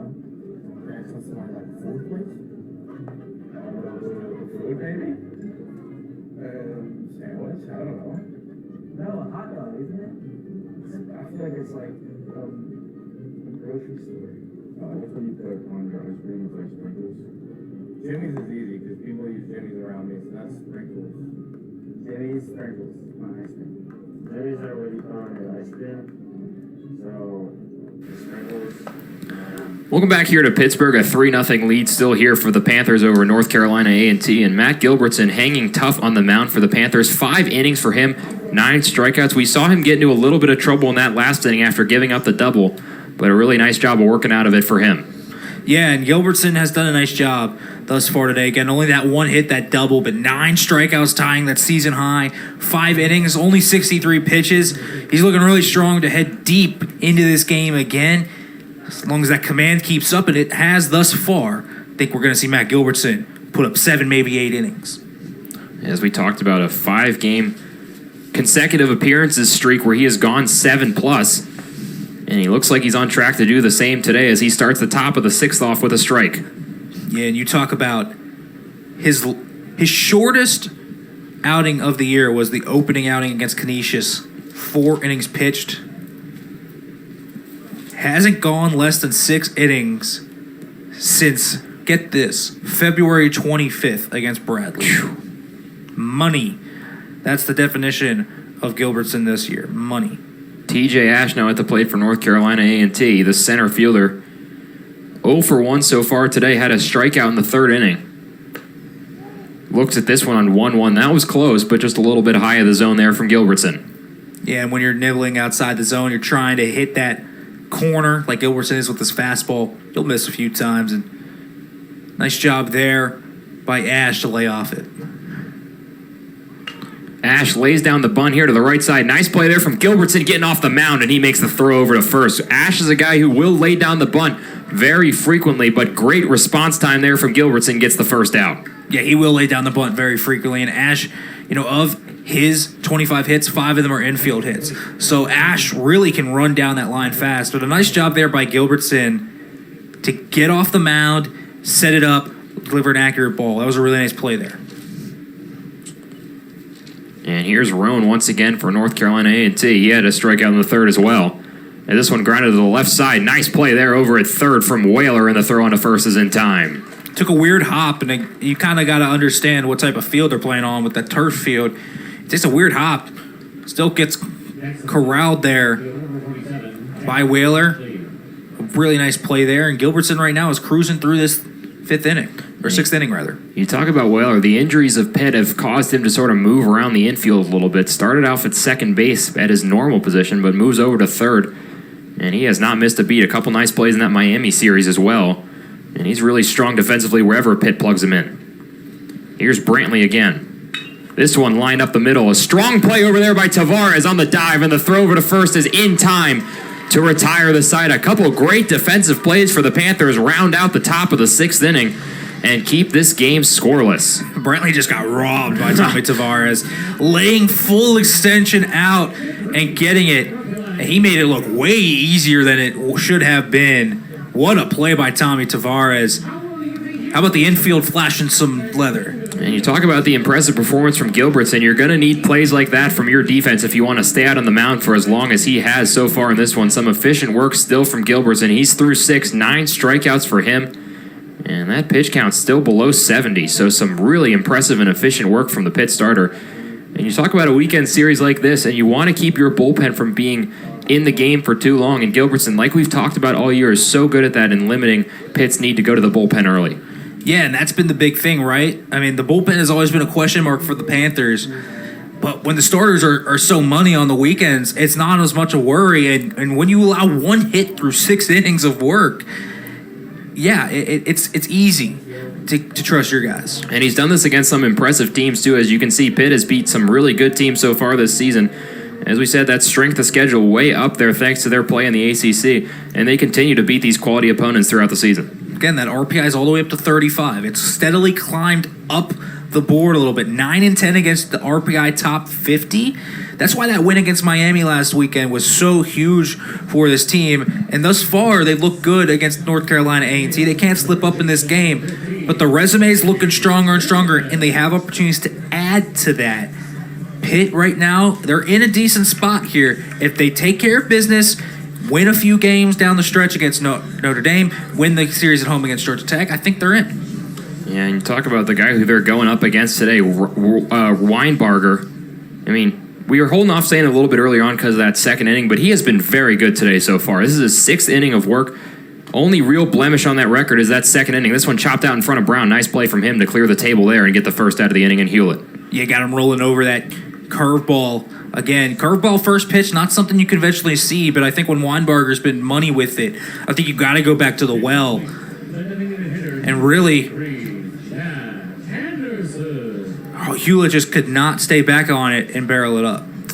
Yeah, going back to Weinbarger, I mean, this has got to be a tough situation for the guy. I mean, coming on the road against a really quality Power 5 opponent, you haven't seen that kind of level of competition so far in the season for North Carolina A&T, but he has come in here and played admirably so far today. The left-hander has been really strong. And again, he's a guy that either has it or doesn't on a given day. And facing a really good Pitt lineup. I mean, this is a big test for Weinbarger, and I think he's stepped up to the plate. He's given them a chance to be in this game. It's only 3-0. Without a doubt, on 1-0, he misses outside here to Jack Anderson. He's up again here, out of that 5 spot, batting .294 on the season. Yes, that ball was overthrown, heads into center field. It's a good thing there's nobody on base there. Brown has been active behind the plate there tonight. Certainly has, and again, when you're throwing so many curveballs, that's kind of going to happen. And I think Brown has the right approach. If the curveball is working, I think we're just going to throw the curveball. But Anderson now in an advantageous count. He's got to be thinking off speed. Anderson, the junior, looks at strike 1 there. I think Weinbarger may have gotten away with one right there. That was a absolutely grooved fastball right down the middle, and Anderson just doesn't offer. The hitter's count at 2-0 turns into a less friendly hitter's count at 2-1, but then it goes back to 3-1 after Anderson looks at that one low and in. Nice job by Anderson laying off the curve. Now again, you're sitting back, I think, on fastball. Inside, try and barrel it up. 3-1. Weinbarger misses low on the close pitch there, and the former Northwestern Wildcat, Jack Anderson, reaches first here. And Pitt will keep this inning alive here with 1 out. And now a runner on first for Tommy Tavares. And that's Anderson's that's another productive at-bat for Anderson here today. So you take that any day of the week.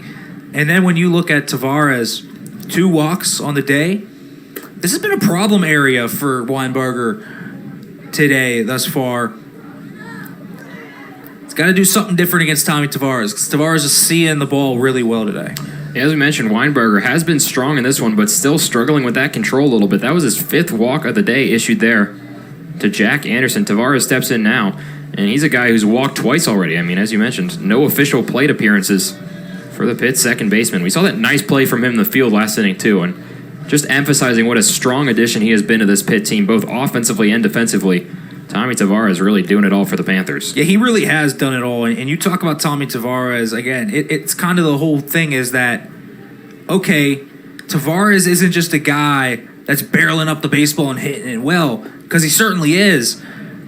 But we're talking about 17 walks already on the year. He's a guy that has already really matured as a guy at the plate that has a good eye. And that's a veteran thing you usually get. But extremely polished in that area. But now with a runner on, this is an opportunity for Pitt to make something happen. Again, 1 for 8. You see that stat line there. North Carolina A&T 0 for 2 hasn't had a lot of opportunities, but Pitt has had opportunities, hasn't really converted them. Only 1 of 8. Tavares can maybe change the fortunes of that. Tavares 3-0 here, and he walks for a 3rd time today. Really good discipline there again from the infielder for Pitt. And a couple times now we've seen him and Anderson both on base via the walk, and C.J. Funk will step up again here. He also has a walk on the day in the 2nd inning. Saw 6 walks for Weinbarger on the day, and that's been the biggest issue for him today. Again, he has the good stuff, but you're not going to win a lot of games when your starting pitcher walks 6 guys, and he's avoided a lot more different things. So now with no outs, this is a tough spot, or 1 out rather, this is a tough spot to be in. Tavares on first, Anderson on second here for Pitt, and C.J. Funk, who steps up now with his .282 batting average. That bullpen getting a little bit more activity for North Carolina A&T. That was his Weinbarger's 84th pitch of the night. And like you said, these control issues just starting to get to him a little bit here, with 1 out here in the bottom of the 6th inning. Yeah, one of his longer starts of the entire season. Big opportunity, though, here for Pitt to extend this lead. 0-1 misses low. And again, this is a big spot for Pitt to extend this lead. 1 for 8 with runners on scoring position, hitting 125 in those areas. Only 1 of 5 with runners in scoring position. So we see 2 pitchers there in the Aggies bullpen. This one is into the netting behind the plate. That one really got away from Weinberger there. Yeah, I think that was a curveball that he just didn't have the grip on, and it just flew out of his hand. And that's a costly wild pitch because now you take out the force to third, you take out the double play. So now, honestly, if you're Weinbarger, you're already down 2-1 here. You have to battle back and make the right pitches because this is a critical point. NC A&T hasn't been able to hit Matt Gilbertson well, so maybe at 3-0 you feel like you have a puncher's chance, but extending the lead anymore, it really feels like an uphill battle. Pitt 1 for 5 with runners in scoring position today. They have 2 here, with Anderson and Tavares on the base pass for the Panthers. This one is out into left field. This one will get down, and a run will come around to score. Looked like Anderson paused a little bit over there at third to make sure that wasn't caught, but nevertheless a 4-0 lead for the Panthers thanks to the single from C.J. Funk. Yeah, and a productive hit there. Change up over the middle of the plate, barrels it up, hits it out to left field. You get the RBI single for Funk's 18th RBI of the season. Good base running by Anderson to make sure that wasn't going to be caught. And you produce with the runner in scoring position. Nice job there by C.J. Funk. Yeah, it was a weird spot. You got to check up a little bit when it's sort of a pop out to that left side a little bit, and he had to wait a second to go home. So runners will be on the corners now here with 1 out in the bottom of the 6th inning. Pitt now with a 4-run lead, feeling a little bit more comfortable here, given the way Matt Gilbertson's pitched in this one. And squaring around a bunt is Franks. This one goes foul. Like the idea. You don't see Pitt do a ton of small ball, let alone the suicide squeeze. Especially from Brock Franks. Hasn't been a guy that does it a ton. Yeah, you got a guy on third with some speed in Tavares. Yeah, and again, I think you're kind of wondering here now, down 0-1, what you're trying to do.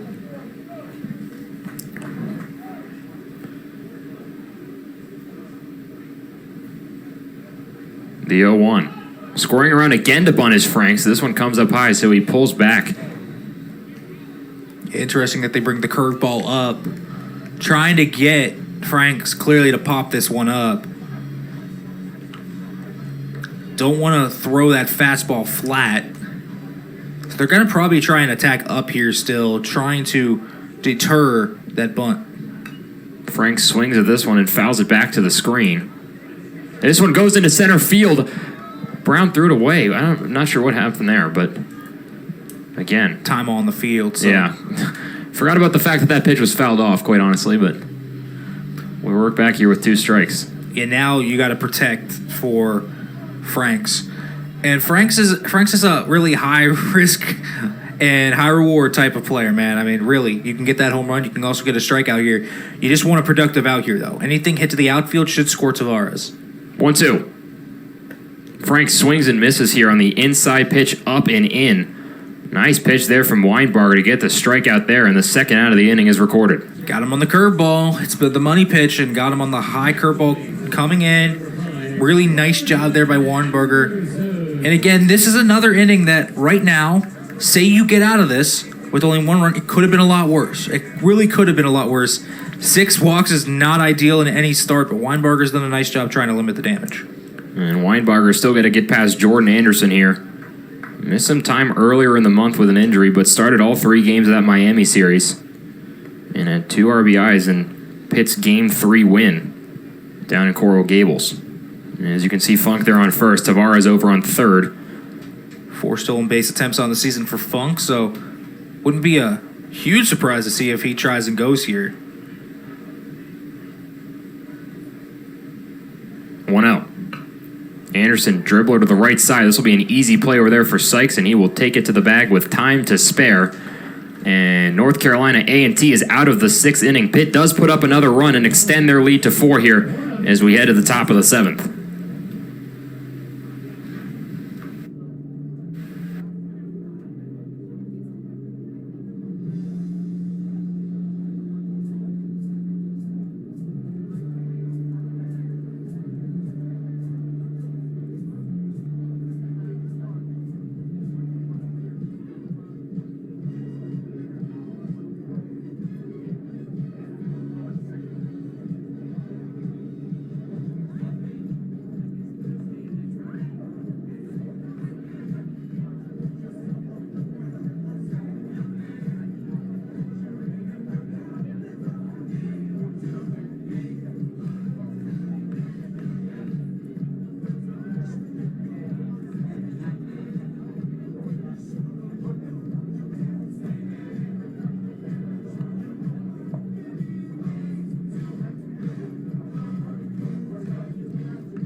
Welcome back here to Pittsburgh, where Pitt has a 4-0 lead over North Carolina A&T, and the Aggies have struggled mightily today from the plate. 1 for 19 for them.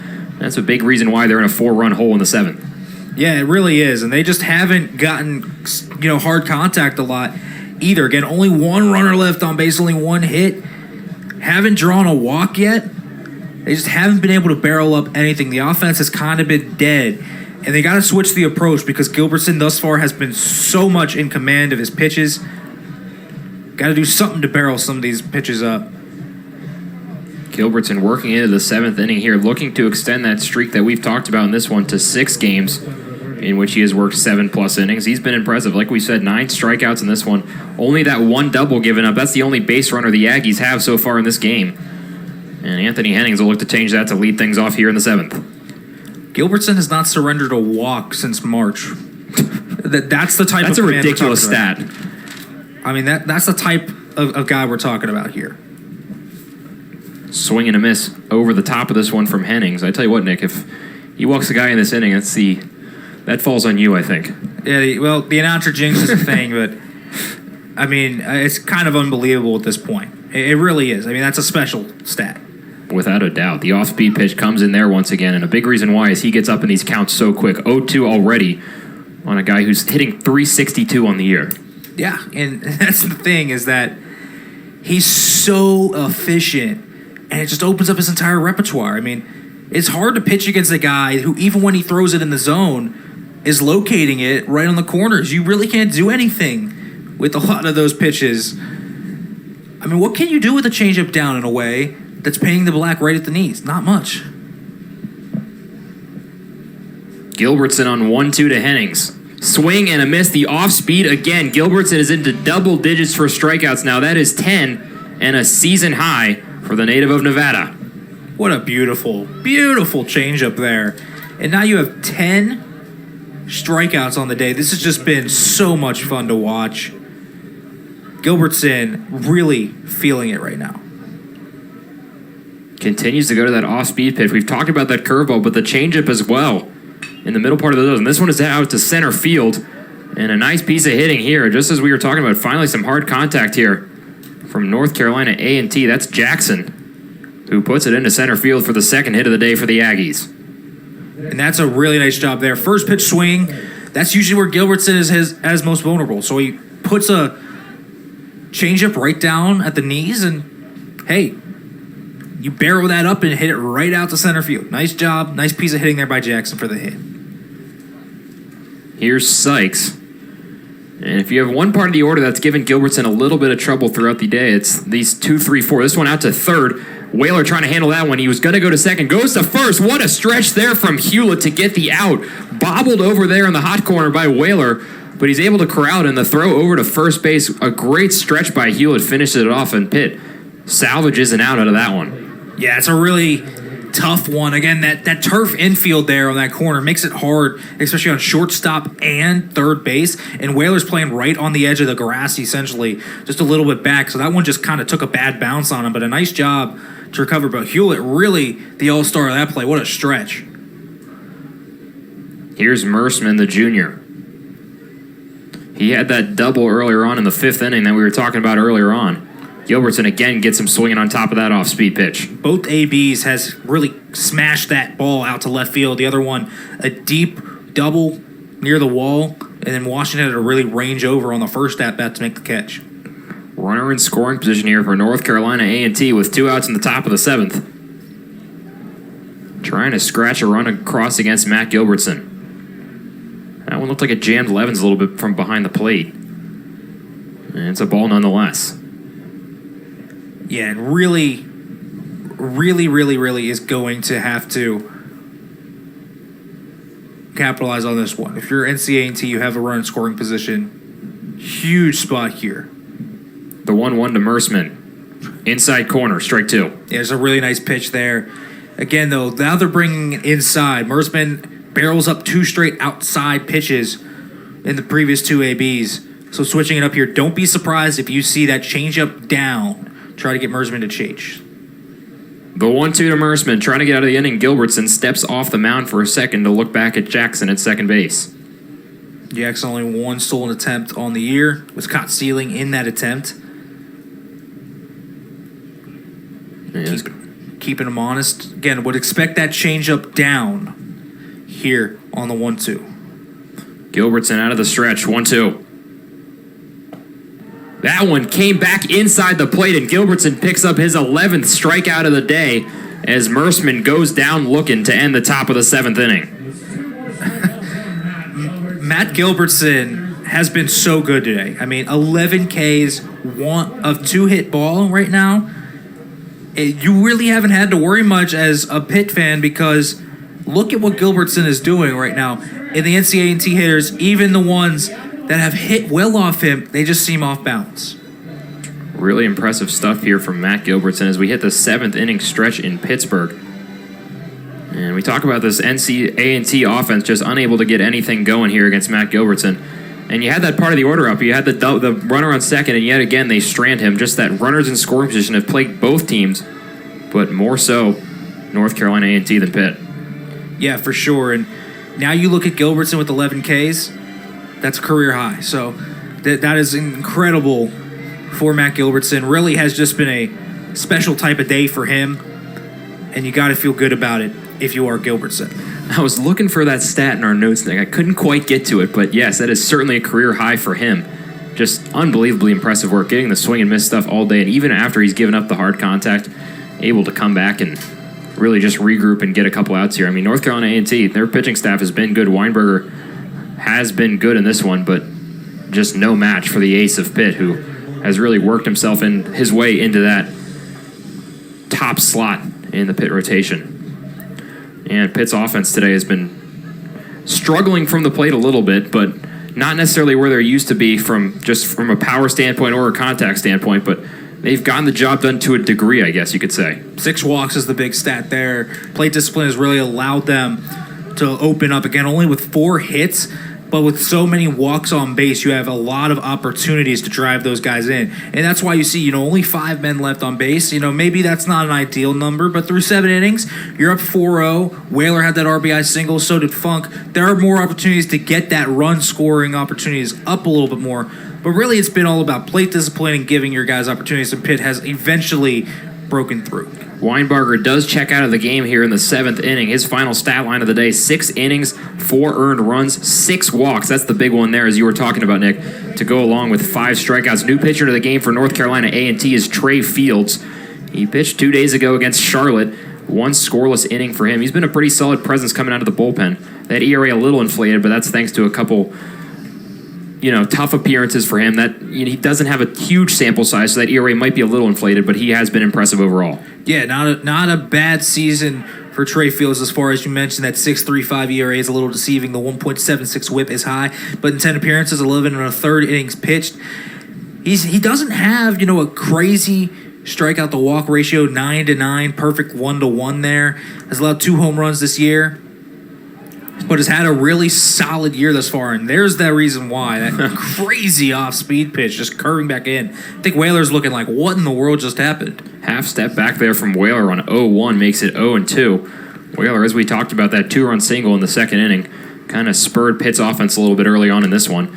He's now up in the bottom of the 7th. This one out to center field into no man's land, and that'll get down. Jeff Whaler takes the turnaround first, a big one at that, but he goes back after seeing that ball get thrown back into second base. 2nd hit of the day for Whaler. Fields almost throws it like a submarine pitcher with that sidearm delivery, but so it comes essentially at an upward angle, and Whaler just sticks his bat out, and it's almost like a push me, give me type of single. And you said it just falls in no man's land. A bloop single for Whaler, who just gets the end of the bat on it. And Tatum Levens will step back up. A rare 0 for him in the hit column today. Hasn't reached base either. He's due, as some would say. Whaler on first base is a threat to swipe a bag here, and there's 7 steals on the year and 9 attempts. As Levens looks at that one in the outside corner for ball 1. Yes, certainly. Whaler is a threat on first. Gotta watch him here. Levens to center field. This one's got a little bit of carry under it. Ash going back to the wall. He will make the catch, though, and Whaler will head back to first after that fly out for the first out of the inning. The stat sheet's going to say Levens is 0 for 4 today, and he's hit 3 balls. Hard. I mean, the one line out to right field, that deep fly ball to the deepest part of the park, and then the line out to first base. It's not been for a lack of trying. I mean, Levens has certainly hit the ball hard, just hasn't found the open spots. And talk about hitting the ball hard. Ron Washington in his last plate appearance, he went on the seams out to center field for that kind of funky double. And he steps up again here in the bottom of the 7th. Runner on first. Whaler going. This one down to second, and he is in. Bit of a low throw there from Brown, but he got it in pretty quickly, but Seaton was unable to put the tag down in time. Yeah, he's steal of the year for Whaler. Didn't get a great jump on that one either. Was a little bit late, but the throw by Brown just a little bit short, and Whaler slides in there. Shift is on for Washington. You got the second baseman pitched around between the shortstop and the third baseman. Hence why Seaton was the one who tried to put that tag down on Whaler as he moves up into scoring position here with 1 out in the bottom of the 7th. Ron Washington still at the plate on 0-1. This one out inside that gap, goes through the shift. A run will not score here because Whaler, it looked like he thought that was going to be to the shortstop or the by proxy shortstop in Seaton, but nevertheless, that gets through, and the runner's on the corners now with 1 out. That ball was smoked. That's why that one got through. I mean, it is not easy to hit it through a shift. When you put 3 guys to that side, you were saying we are not going to give you any room, and yet that ball was hit so hard, it still found the gap. I think Whaler was even a little bit surprised. Washington, I mean, just absolutely tattooed that ball off the bat. Yeah, you don't blame Whaler for not moving up more. That was, it's really tough to beat that kind of shift, but as we said, Washington hits the ball hard, and he's able to do it there as Hewlett steps up again. He hit a ball hard in the 2nd inning, that home run earlier on, and once again, this runners in scoring position situation represented once again. Pitt's gotten that up a little bit as this game has gone along, but still a little bit of left to be desired. Well, you'll take 3 of 8 most days of the year. So it's not been a bad game in terms of that. I think that Pitt has taken advantage of a lot of their opportunities. I think that they would like a little bit more, of course. You would like more than 4 runs. You haven't seen the same power from the team today. You've seen the home run by Hewlett, but you would like a little bit more productivity. But you'll take 3 of 8. Hewlett goes to center field. This will likely plate a run. as Ash brings it in, and Whaler will tag and score to make it a 5-0 game. So another productive out there from Bryce Hewlett brings that lead up to 5. Yeah, and one of those stat line things you won't see, but a sack fly you'll take every day of the week. And I think that's one of the things Pitt has to improve upon. Not as much that 3 of 8 stat line. You know, you had the bases loaded, and it was a 2-out hit that score. So you need the productive outs with 0 outs or 1 out. That's kind of the thing that Pitt needs to get better at. And so that's good baseball right there. Good base running, and you play to run. Yeah, you look at that 3 of 8 stat. It is a little bit deceiving because Pitt did have the bases loaded with nobody out and came up a little bit short there. And here's 2 outs. Jack Anderson steps up. He's got 2 walks on the day, and Pitt as a team, 6 walks total. And that's been a big reason why their offense has been churning a little bit in this one. 5 runs now in the bottom of the 7th inning. As Washington stands on first here with 2 outs. 1-0 to Anderson. Fields loads and fires, missing low. So a couple hits yielded here by Trey Fields in the bottom of the 2nd inning has allowed Pitt to get out to a 5-run lead. Thanks to that sac fly from Hewlett. And Pitt has to feel good about where they are. And right side, another base hit there. Jack Anderson with his first on the day. Washington will advance to 3rd there. Good base running from him. And with 2 outs, Pitt will be presented with runners on the corners yet again for a guy who is yet to register an official plate appearance in Tommy Tavares. Kind of a weird angle on that hit. I mean, it was inside, hit the actual barrel of the bat, and it gets fisted out through the first baseman and second baseman. The ball was hit just hard enough to get through. And I mean, it wasn't, the pitch was up at the belt, which probably allowed that one to be barreled up a little bit more and Anderson to kind of fist it out. Just a really weird hit. Hey, you'll take it any way you can get it. Jack Anderson now 1 for 2 on the day. Gets that average up to 303. Was sub 300 coming in on the day. And here's another 300 hitter in Tommy Tavares at 305. As we said, he's 0 for 0 officially on the day. 3 walks for him. And he comes up again here with 2 outs. Yeah, you'll take the 3-walk day. I'll say that. 3 plate appearances, 3 walks, and Tavares' OBP is all the way up to 474. Whew.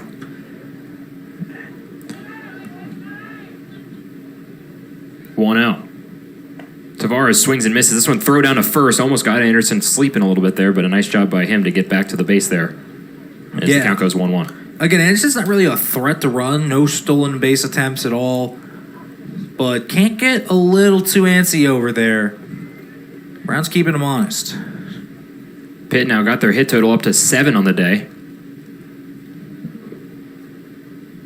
Tavares looks at 1-1 right there for strike 2. He's not really used to seeing too many hittable pitches today, but there was one right there, and he's now got a battle with 2 strikes. Hit off speed just comes in at such a weird angle, and it's so slow. I mean, that changeup is really slow and comes out at a weird angle. So it makes it a little bit tougher to deal with Fields. 1-2. Fouled off to the side. And, you know, Tavares has been able to work 2-out counts really well this year. I mean, batting .316 with 2 outs and with 2 strikes too. Batting .225. I mean, that's not a bad average for when you're down 2 strikes. Fields trying to finish Pitt off here in the 7th. Swing and a miss. Again, that off-speed pitch. Like you said, that pitch coming in pretty slow, but effective nonetheless for Fields as he gets out of the bottom of the 7th. Pitt does get another run on the sac fly from Hewlett. It is 5-0 as we head to the...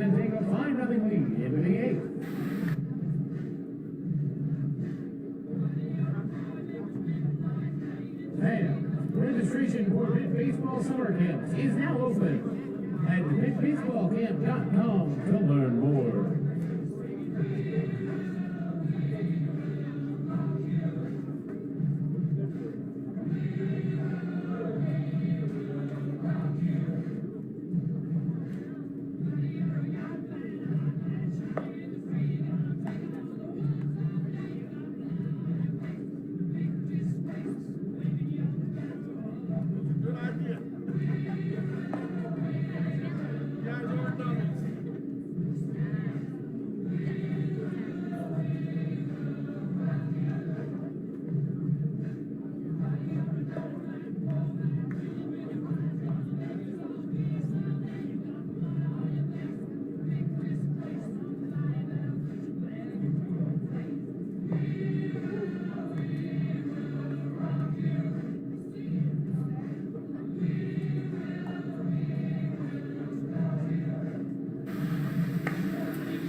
back here in the top of the 8th inning here as Pitt has a 5-0 lead. That 0 spot from North Carolina A&T, large in part to this man, number 45 in white here, Matt Gilbertson, a career-high 11 strikeouts for him, and he has now gone 6 games in a row with 7 innings pitched, Nick. Yeah, this has been such a great game for Gilbertson. Again, you see 2 hits, 0 walks, 11 Ks. It's career high, too. Gilbertson has been so good in this game and has been so good this season for Pitt. That ERA is all the way down to 2.65. That pitch count, like you were talking about earlier on, still pretty low at 78 through 7 innings. This one is out to left and foul. Now, that was probably maybe one of his worst pitches of the day. Kept that up and really barreled it up. Nearly wrapped it inside third base. Could have been a double down the line.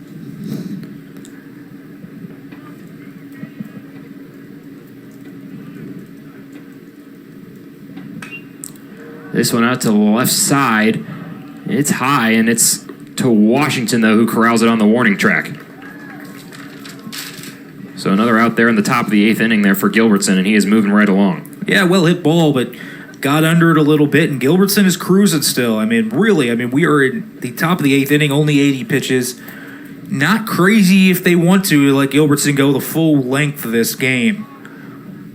He's looked that good, and he's feeling that good right now. And here's Alex Seaton again. He's got a couple strikeouts today in the 3rd and the 5th inning. Trying to get anything going offensively here for the Aggies. The umpire will go back behind home plate. So this is actually going to be a pinch hitter. It's going to be a Shamar Dalton coming in for NCAA. It is. Shamar Dalton steps in, the native of Walnut Cove, North Carolina. Looks at this one on the inside corner for a strike. He's played in 15 games this year, only 5 starts for him. And this is his first game since April 16th against Campbell. Yep, batting 300 on the year.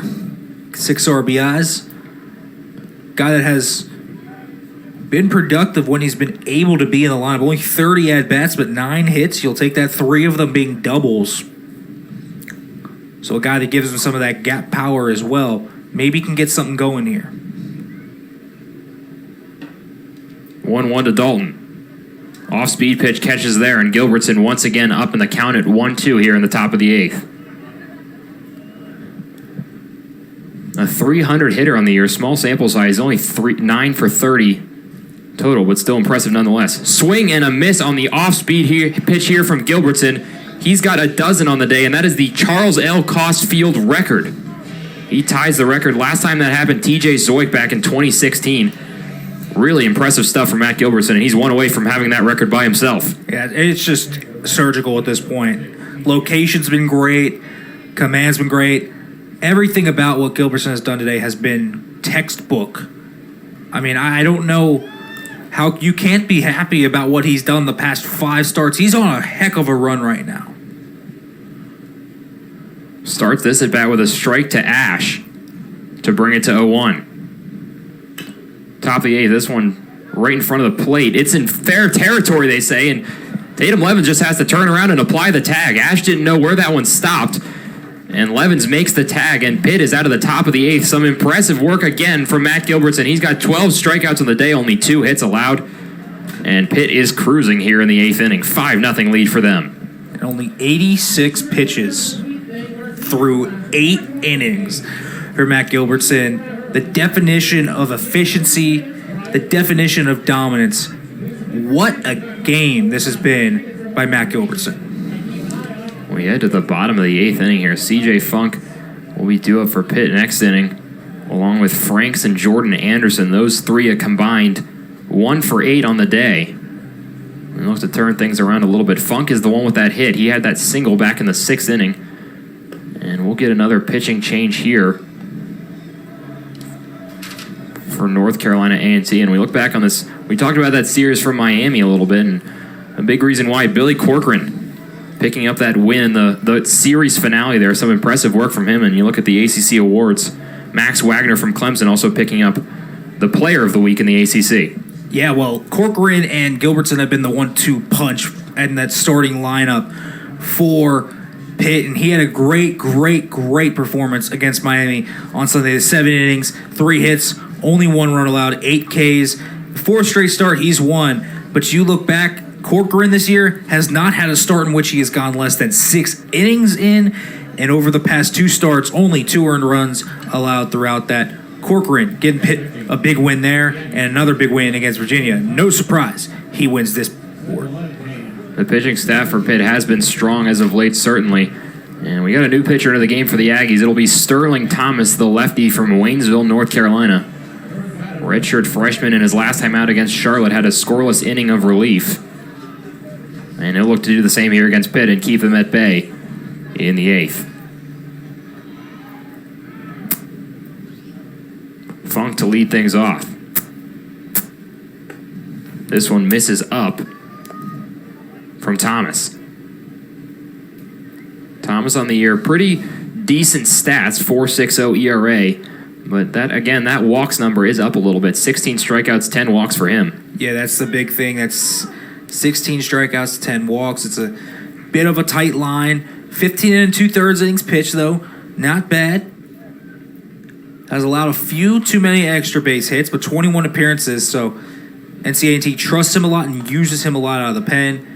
That 4.60 ERA, that 1.6 whip, 1-0 on the season. Not a bad year thus far for Sterling Thomas. Count goes 2-1 against Funk, and like we saw with Fields, a little bit of a weird arm slot from Thomas. It's that sidearm. It's not quite a submarine pitcher, but it's almost like that. Can certainly be deceptive at times. Funk had a single in his last time up that drove in a run in the 6th inning. This one, a swing and a miss there. Throw's going to have to be made down to first from Brown, but the strikeout is completed against Funk. And the first out of the inning is there. Yeah, nice pitch right there by Thomas. Off speed, down low. Funk just can't catch up with it. Good stuff. Here's Franks. 0 for 3 on the day so far for him. Average at 189 on the season. Strikeout in his last time up in the 6th inning. As this one misses outside from Thomas. Bottom of the 8th here in Charles L. Cost Field here in Pittsburgh. A beautiful evening for baseball. Pitt out to a 5-0 lead in front of their home crowd. Nice pitch there from Thomas as it comes inside to out and catches the strike zone for strike 1. Thomas has done a really nice job locating his pitches thus far. Hasn't kept it in one part of the zone, changing eye levels. And again, with that tough slot, I mean, it's tough. It is tough to read it because it comes out at a weird angle. And especially when you're a lefty against lefty, it's tailing away from you. So really hard for a guy like Franks to barrel stuff up. 1-2 to Franks, and we've seen that pitch a couple times now. It's sort of wicked going from inside to outside on Franks. It's really tough to catch up with that one. Almost looks too curved to be a slider. Almost looks like a slurve, if you will. 2-2 is grounded out to the left side or right side. Sykes hits off his glove, and that was a tough play there for him, and it'll be an infield single for Brock Franks. Yeah, fastball right at the belt, and Franks just barrels it up. Great try there by Sykes, but the ball was just hit so hard. That's going to be a really hard play to make. That's an impressive plate appearance there from Brock Franks, too. You saw a couple pitches there, like you said, almost screwball-esque. And he's able to battle back and time that one up a little bit, hit it hard enough to the right side to where he's able to reach first. Here for Jordan Anderson now, who looked like he was going to squirt a bunt there on the first pitch of the at-bat, but pulls it back and lets it go 1-0. Yeah, and let's be real, that's not an easy pitch either to hit for righties, that kind of slurve pitch. It's going to come right in on their hands. 1-0 to Anderson. That pitch comes back again, grounded to the right side, going to second, trying to get the out, and it is dropped there. Looking to turn the double play. It looked like Hennings over there couldn't handle that one, and Pitt's got a couple runners on here with 1 out. Yeah, we mentioned kind of the errors being an issue for NCAA this year when you look at their field percentage, only .957. That's their first error of the day. Not a great throw, but probably should have been caught. And, I mean, a good pitch there by Thomas. Fielders just have to help him out at that point. That'll turn the lineup card over once again. Jeff Whaler will step up now. He's got a couple hits on the day to go along with 2 RBIs. And he's swinging a hot bat right now. Average up to 277 with those 2 hits today. This one low. Another nice play behind the plate by Brown.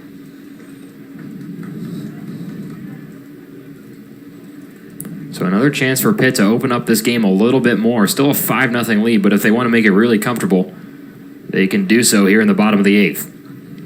Yeah, and this is going to be one where I think Thomas just kind of has to attack the zone at this point. I mean, you're down 2-0. Fielders haven't really helped you out. Yeah, mound visit, calm everything down, try to get things going. Because I think Thomas is a little rattled here, and not a great scenario for him. But I think you got to go back to your money pitch, which is kind of that slur pitch. It'll be Ben Hall coming out to the mound, the head coach for North Carolina A&T. He's been at the helm since 2015 for the squad. And like you said, just trying to calm your pitcher down a little bit. Sterling Thomas new into this game. A couple quick base runners can do a little bit to your psyche. Certainly can. And for NC-A&T, this is specifically a big-time moment because if you want any hope of making that late rally in the 9th inning, I don't think you can allow any more runs across here. As for Pitt, this is another one of those opportunities where you can get runners across the plate. And so wanting to improve on that 3 of 9 runners in scoring position stat, yeah, it's important. Yeah, Jeff Whaler, a big part of that production with runners in scoring position. He's been effective so far today. And it'll look to continue here, driving maybe another run here potentially in the bottom of the 8th. Got a hitter's count as well at 2-0. And he's going to take a minute here. And it looks like Don Pope is going to come in a pinch run here for Jordan Anderson. Don Pope, one of those outfielders who came in after a few weeks of consistent injuries to that Pitt outfield. He played pretty well for Pitt and comes back in as a pinch runner here. He was 3 for 3 in Game 2 against Miami. Yeah, and so Don Pope coming in. That's been one of his big time things. Speed. He can run really well. They're going to try and really produce runs here. So if you get a gap shot, now I think you score both runs. Pope can really fly. Frank's on second, the aforementioned Pope on first as Whaler swings and misses here. It looks like umpire signaled he got a piece of that one, and nevertheless it goes to 2-1. Yeah, and Whaler with those 2 RBIs on that RBI single earlier. 2 hits, singled his last time up.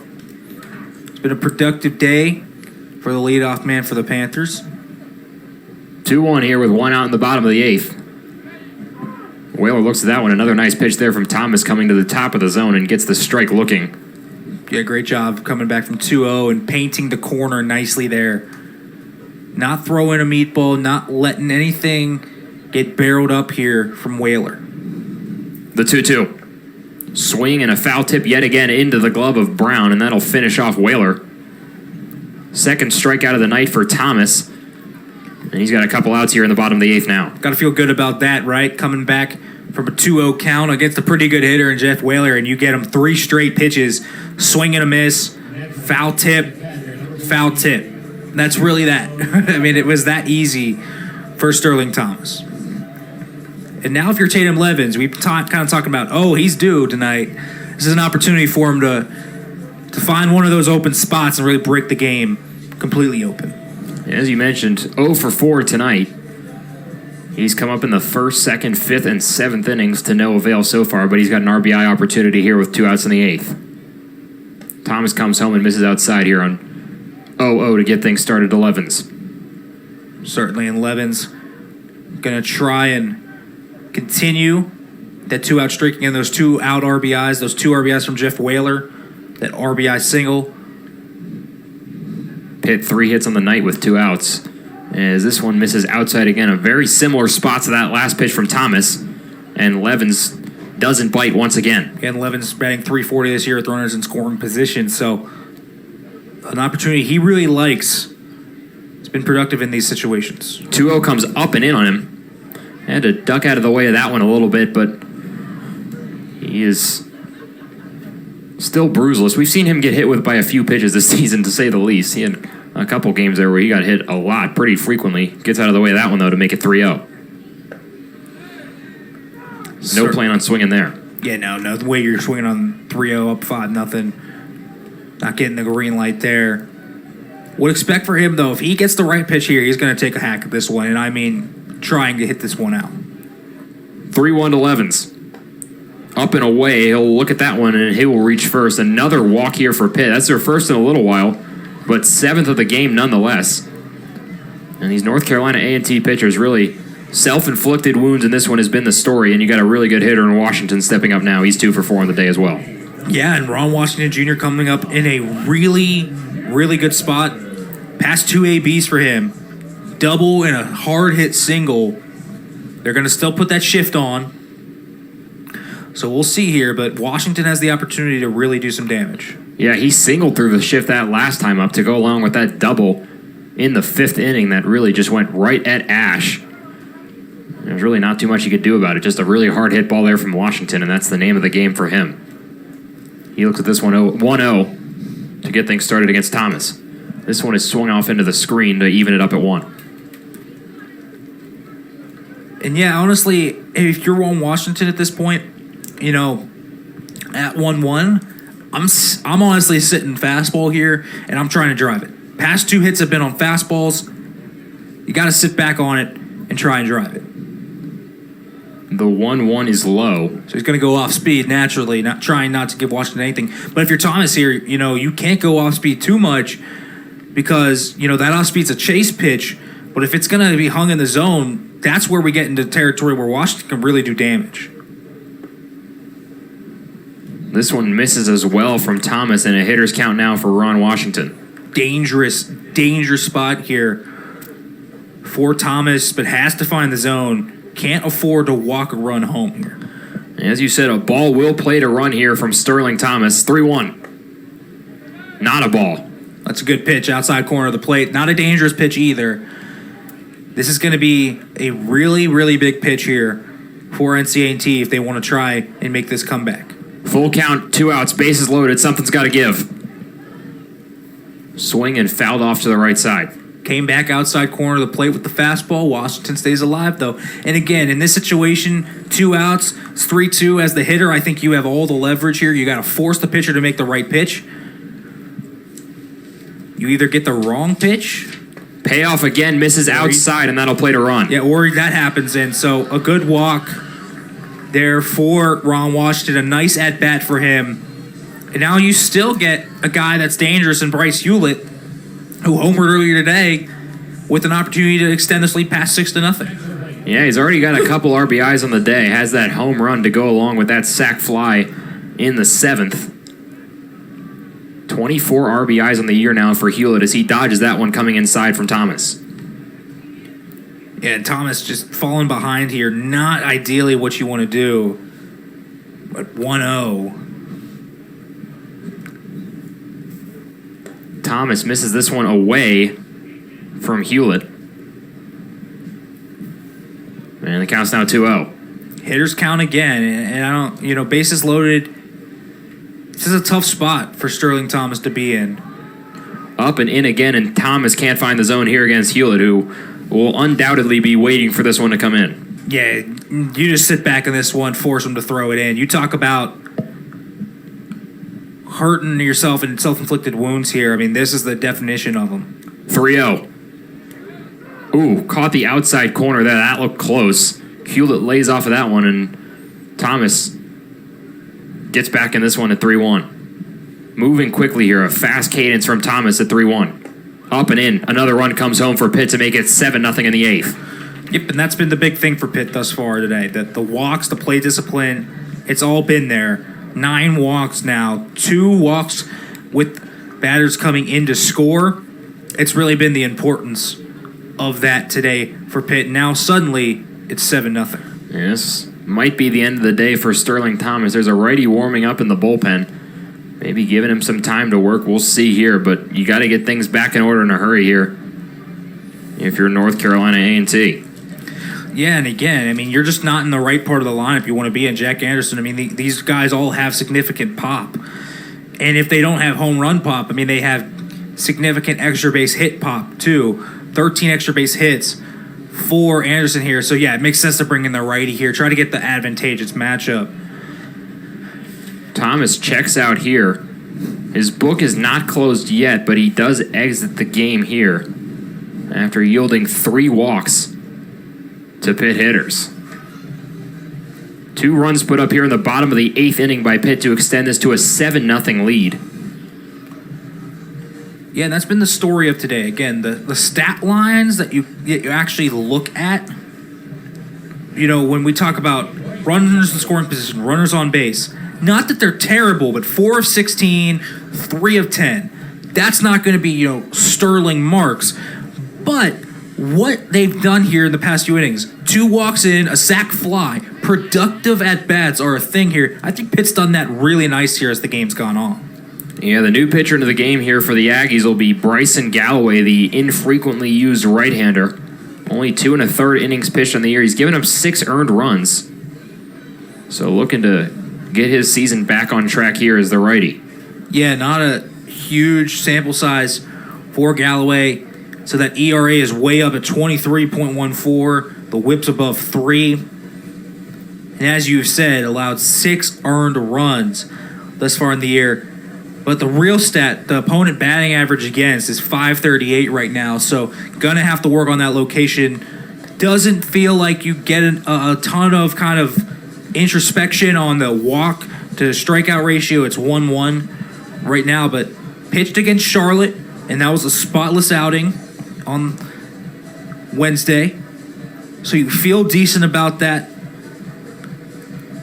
His last few outings have been solid. Really, it's that one bad outing against Campbell on the 16th where he allowed 6 earned runs that really sticks out. Galloway will look to keep things on track here, at least a damage control time for North Carolina A&T. Zach Gibney, Nick Faribault with you on a beautiful evening here in Pittsburgh. We're really glad you're with us here on this Friday night. Pitt with a 7-0 lead in the bottom of the 8th inning, looking to do more damage here with 2 outs. And Jack Anderson stepping up now. Galloway starts things off with a ball. Jack Anderson, as we said, got that average to above 300 after that single in the 7th inning. Also has 2 runs today and 2 walks. He's been very productive at the plate. And as we said, 9 walks issued by this North Carolina A&T team. And another 2-0 count. And again, I mean, the North Carolina A&T pitchers just have not been productive early in counts. Just a lot of balls, and Pitt has really been able to either barrel them up or walk, and that's been the issue all game. 2-0 Anderson looks at this one high. That was closer from Galloway, but he doesn't get the call nonetheless. And once again, a ball here will play to run. Yeah, it will. And so if you're Anderson again, you just sit back. You force Galloway to throw the strike. This one misses outside, will get away from the catcher, and another run will come home here. It's 8-0 now. Yeah, so that's 3 straight walks to bring runs home, and that's the definition of self-inflicted wounds. Get 10 walks, and I think they're going to do another switch here. Yeah, looks like Ben Hall's coming back out to the mound, and that pitching change didn't work, bringing in the righty there to look for the favorable matchup, as Galloway will check out after that walk. As we continue on into the night here in Pittsburgh. 10th walk of the afternoon for North Carolina A&T and their pitching staff. Yeah, and that's been the big thing for Pitt. Again, I mean, they have forced 10 walks. Meanwhile, just look at that. If you're going to comparison, Gilbertson's obviously been surgical and hasn't allowed a walk all game. So the free base runners for Pitt have been plentiful, and they've punished North Carolina A&T all night. As you can see, as we talked about, a bit of a slow start for Pitt offensively. Had that 3 spot earlier on in the game in the bottom of the 2nd inning, but after that kind of stalled out a little bit. But they've been able to work into this bullpen and have had a really successful day at the plate. Yeah, they have 8 runs now across, 8 hits, 7 left on base. Yeah, that's a stat that you might not like a ton. 3 of 10 runners to scoring position, not bad, not great really either. But Pitt has done their job. They've had productive outs. They've had productive at-bats. They've gotten good hitting from really the middle of that order. And so you look at the top of the order, that has been really good and has allowed them to really expand this lead out. And now you're comfortably up 8-0 here in the bottom of the 8th. Jeremiah Foster, the new pitcher into the game for the Aggies. Transfer from Elon University. 1-0 on the season so far. He's given up 13 earned runs in 11 1/3 innings pitched. Again, another inflated ERA coming out of the bullpen. And he's going to really have to put on the brakes here. Yeah, 10.32 ERA, 1.85 WHIP in 12 appearances, 11 and third innings pitched. You kind of talk about that, 277 opponent batting average. This is a guy, though, the walk to strikeout ratio is 8-7. So, that's not a great ratio either. You don't love that necessarily. But Foster has good stuff and has the ability to get strikeouts, and maybe that's what they're going for here. Little refresher here. Washington on third, Hewlett on second, Jack Anderson on first. In the bottom of the 8th inning, an 8-0 game for the Panthers. With 2 outs, North Carolina A&T really desperate to get out of this inning. As Jeremiah Foster checks in and will look to do just that against Tommy Tavares. Yeah, Tavares, 3 walks and a strikeout today. Really has been one of those productive hitters we're talking about. Stat line isn't going to be crazy, but has consistently gotten on base and has forced NC-A&T to bring the heat to him. Not a bad-looking off-speed pitch there from Foster, but it misses low thanks to the good eye of Tavares, who has 3 walks today and has come around to score once. The 1-1 pitch is hit out to center field in front of Ash. This will score 1, and then a second will come around to score in Hewlett. So 2 more runs played at Tommy Tavares. Have a day. 4 times on base and 2 more RBI there. His first hit of the day makes it a 10-0 game in the 8th. Now 13 RBIs for Tavares, too. And, really, he's only a freshman. He plays like a veteran. That's the thing that is so fun to watch about Tommy Tavares. A guy that doesn't play like a freshman. Now, he has MLB roots. His cousin is Luis Jimenez, plays with the Los Angeles Angels, so he's kind of lived, breathed, and experienced baseball his whole life, but you could see Tavares just barreling that up, doing it at a really high level, and they're going to review this. Are they going to review if, I think they're going to review potentially if... I think they're might have some kind of mercy rule here. Yeah, that might be what it is. And it looks like that might be it. Mike Bell has shaken hands here with Ben Hall. It looks like this game may be over, and it is. So this game is wrapped up in the bottom of the 8th inning. We'll look to confirm, but it looks like that's certainly the situation at this point. 10-0 for Pitt. And that is going to be your final score here from Pittsburgh. Pitt gets another home win here against North Carolina A&T in the first game of the series. A really big win here for them. And as we talked about, a bit of a slow start to the game, but they really came around later. Yeah, and again, this has been a really good game for Pitt. You saw the complete game for Matt Gilbertson, which is officially on the books. The 10 walks, you see so many different guys get in kind of the fun on the hitting side of things. Pitt did it all as a team today, and it led to a dominant 10-0 win. They take care of business like they should have. 12 strikeouts for Matt Gilbertson through 8 innings pitched. As you mentioned, the complete game. Pitt goes to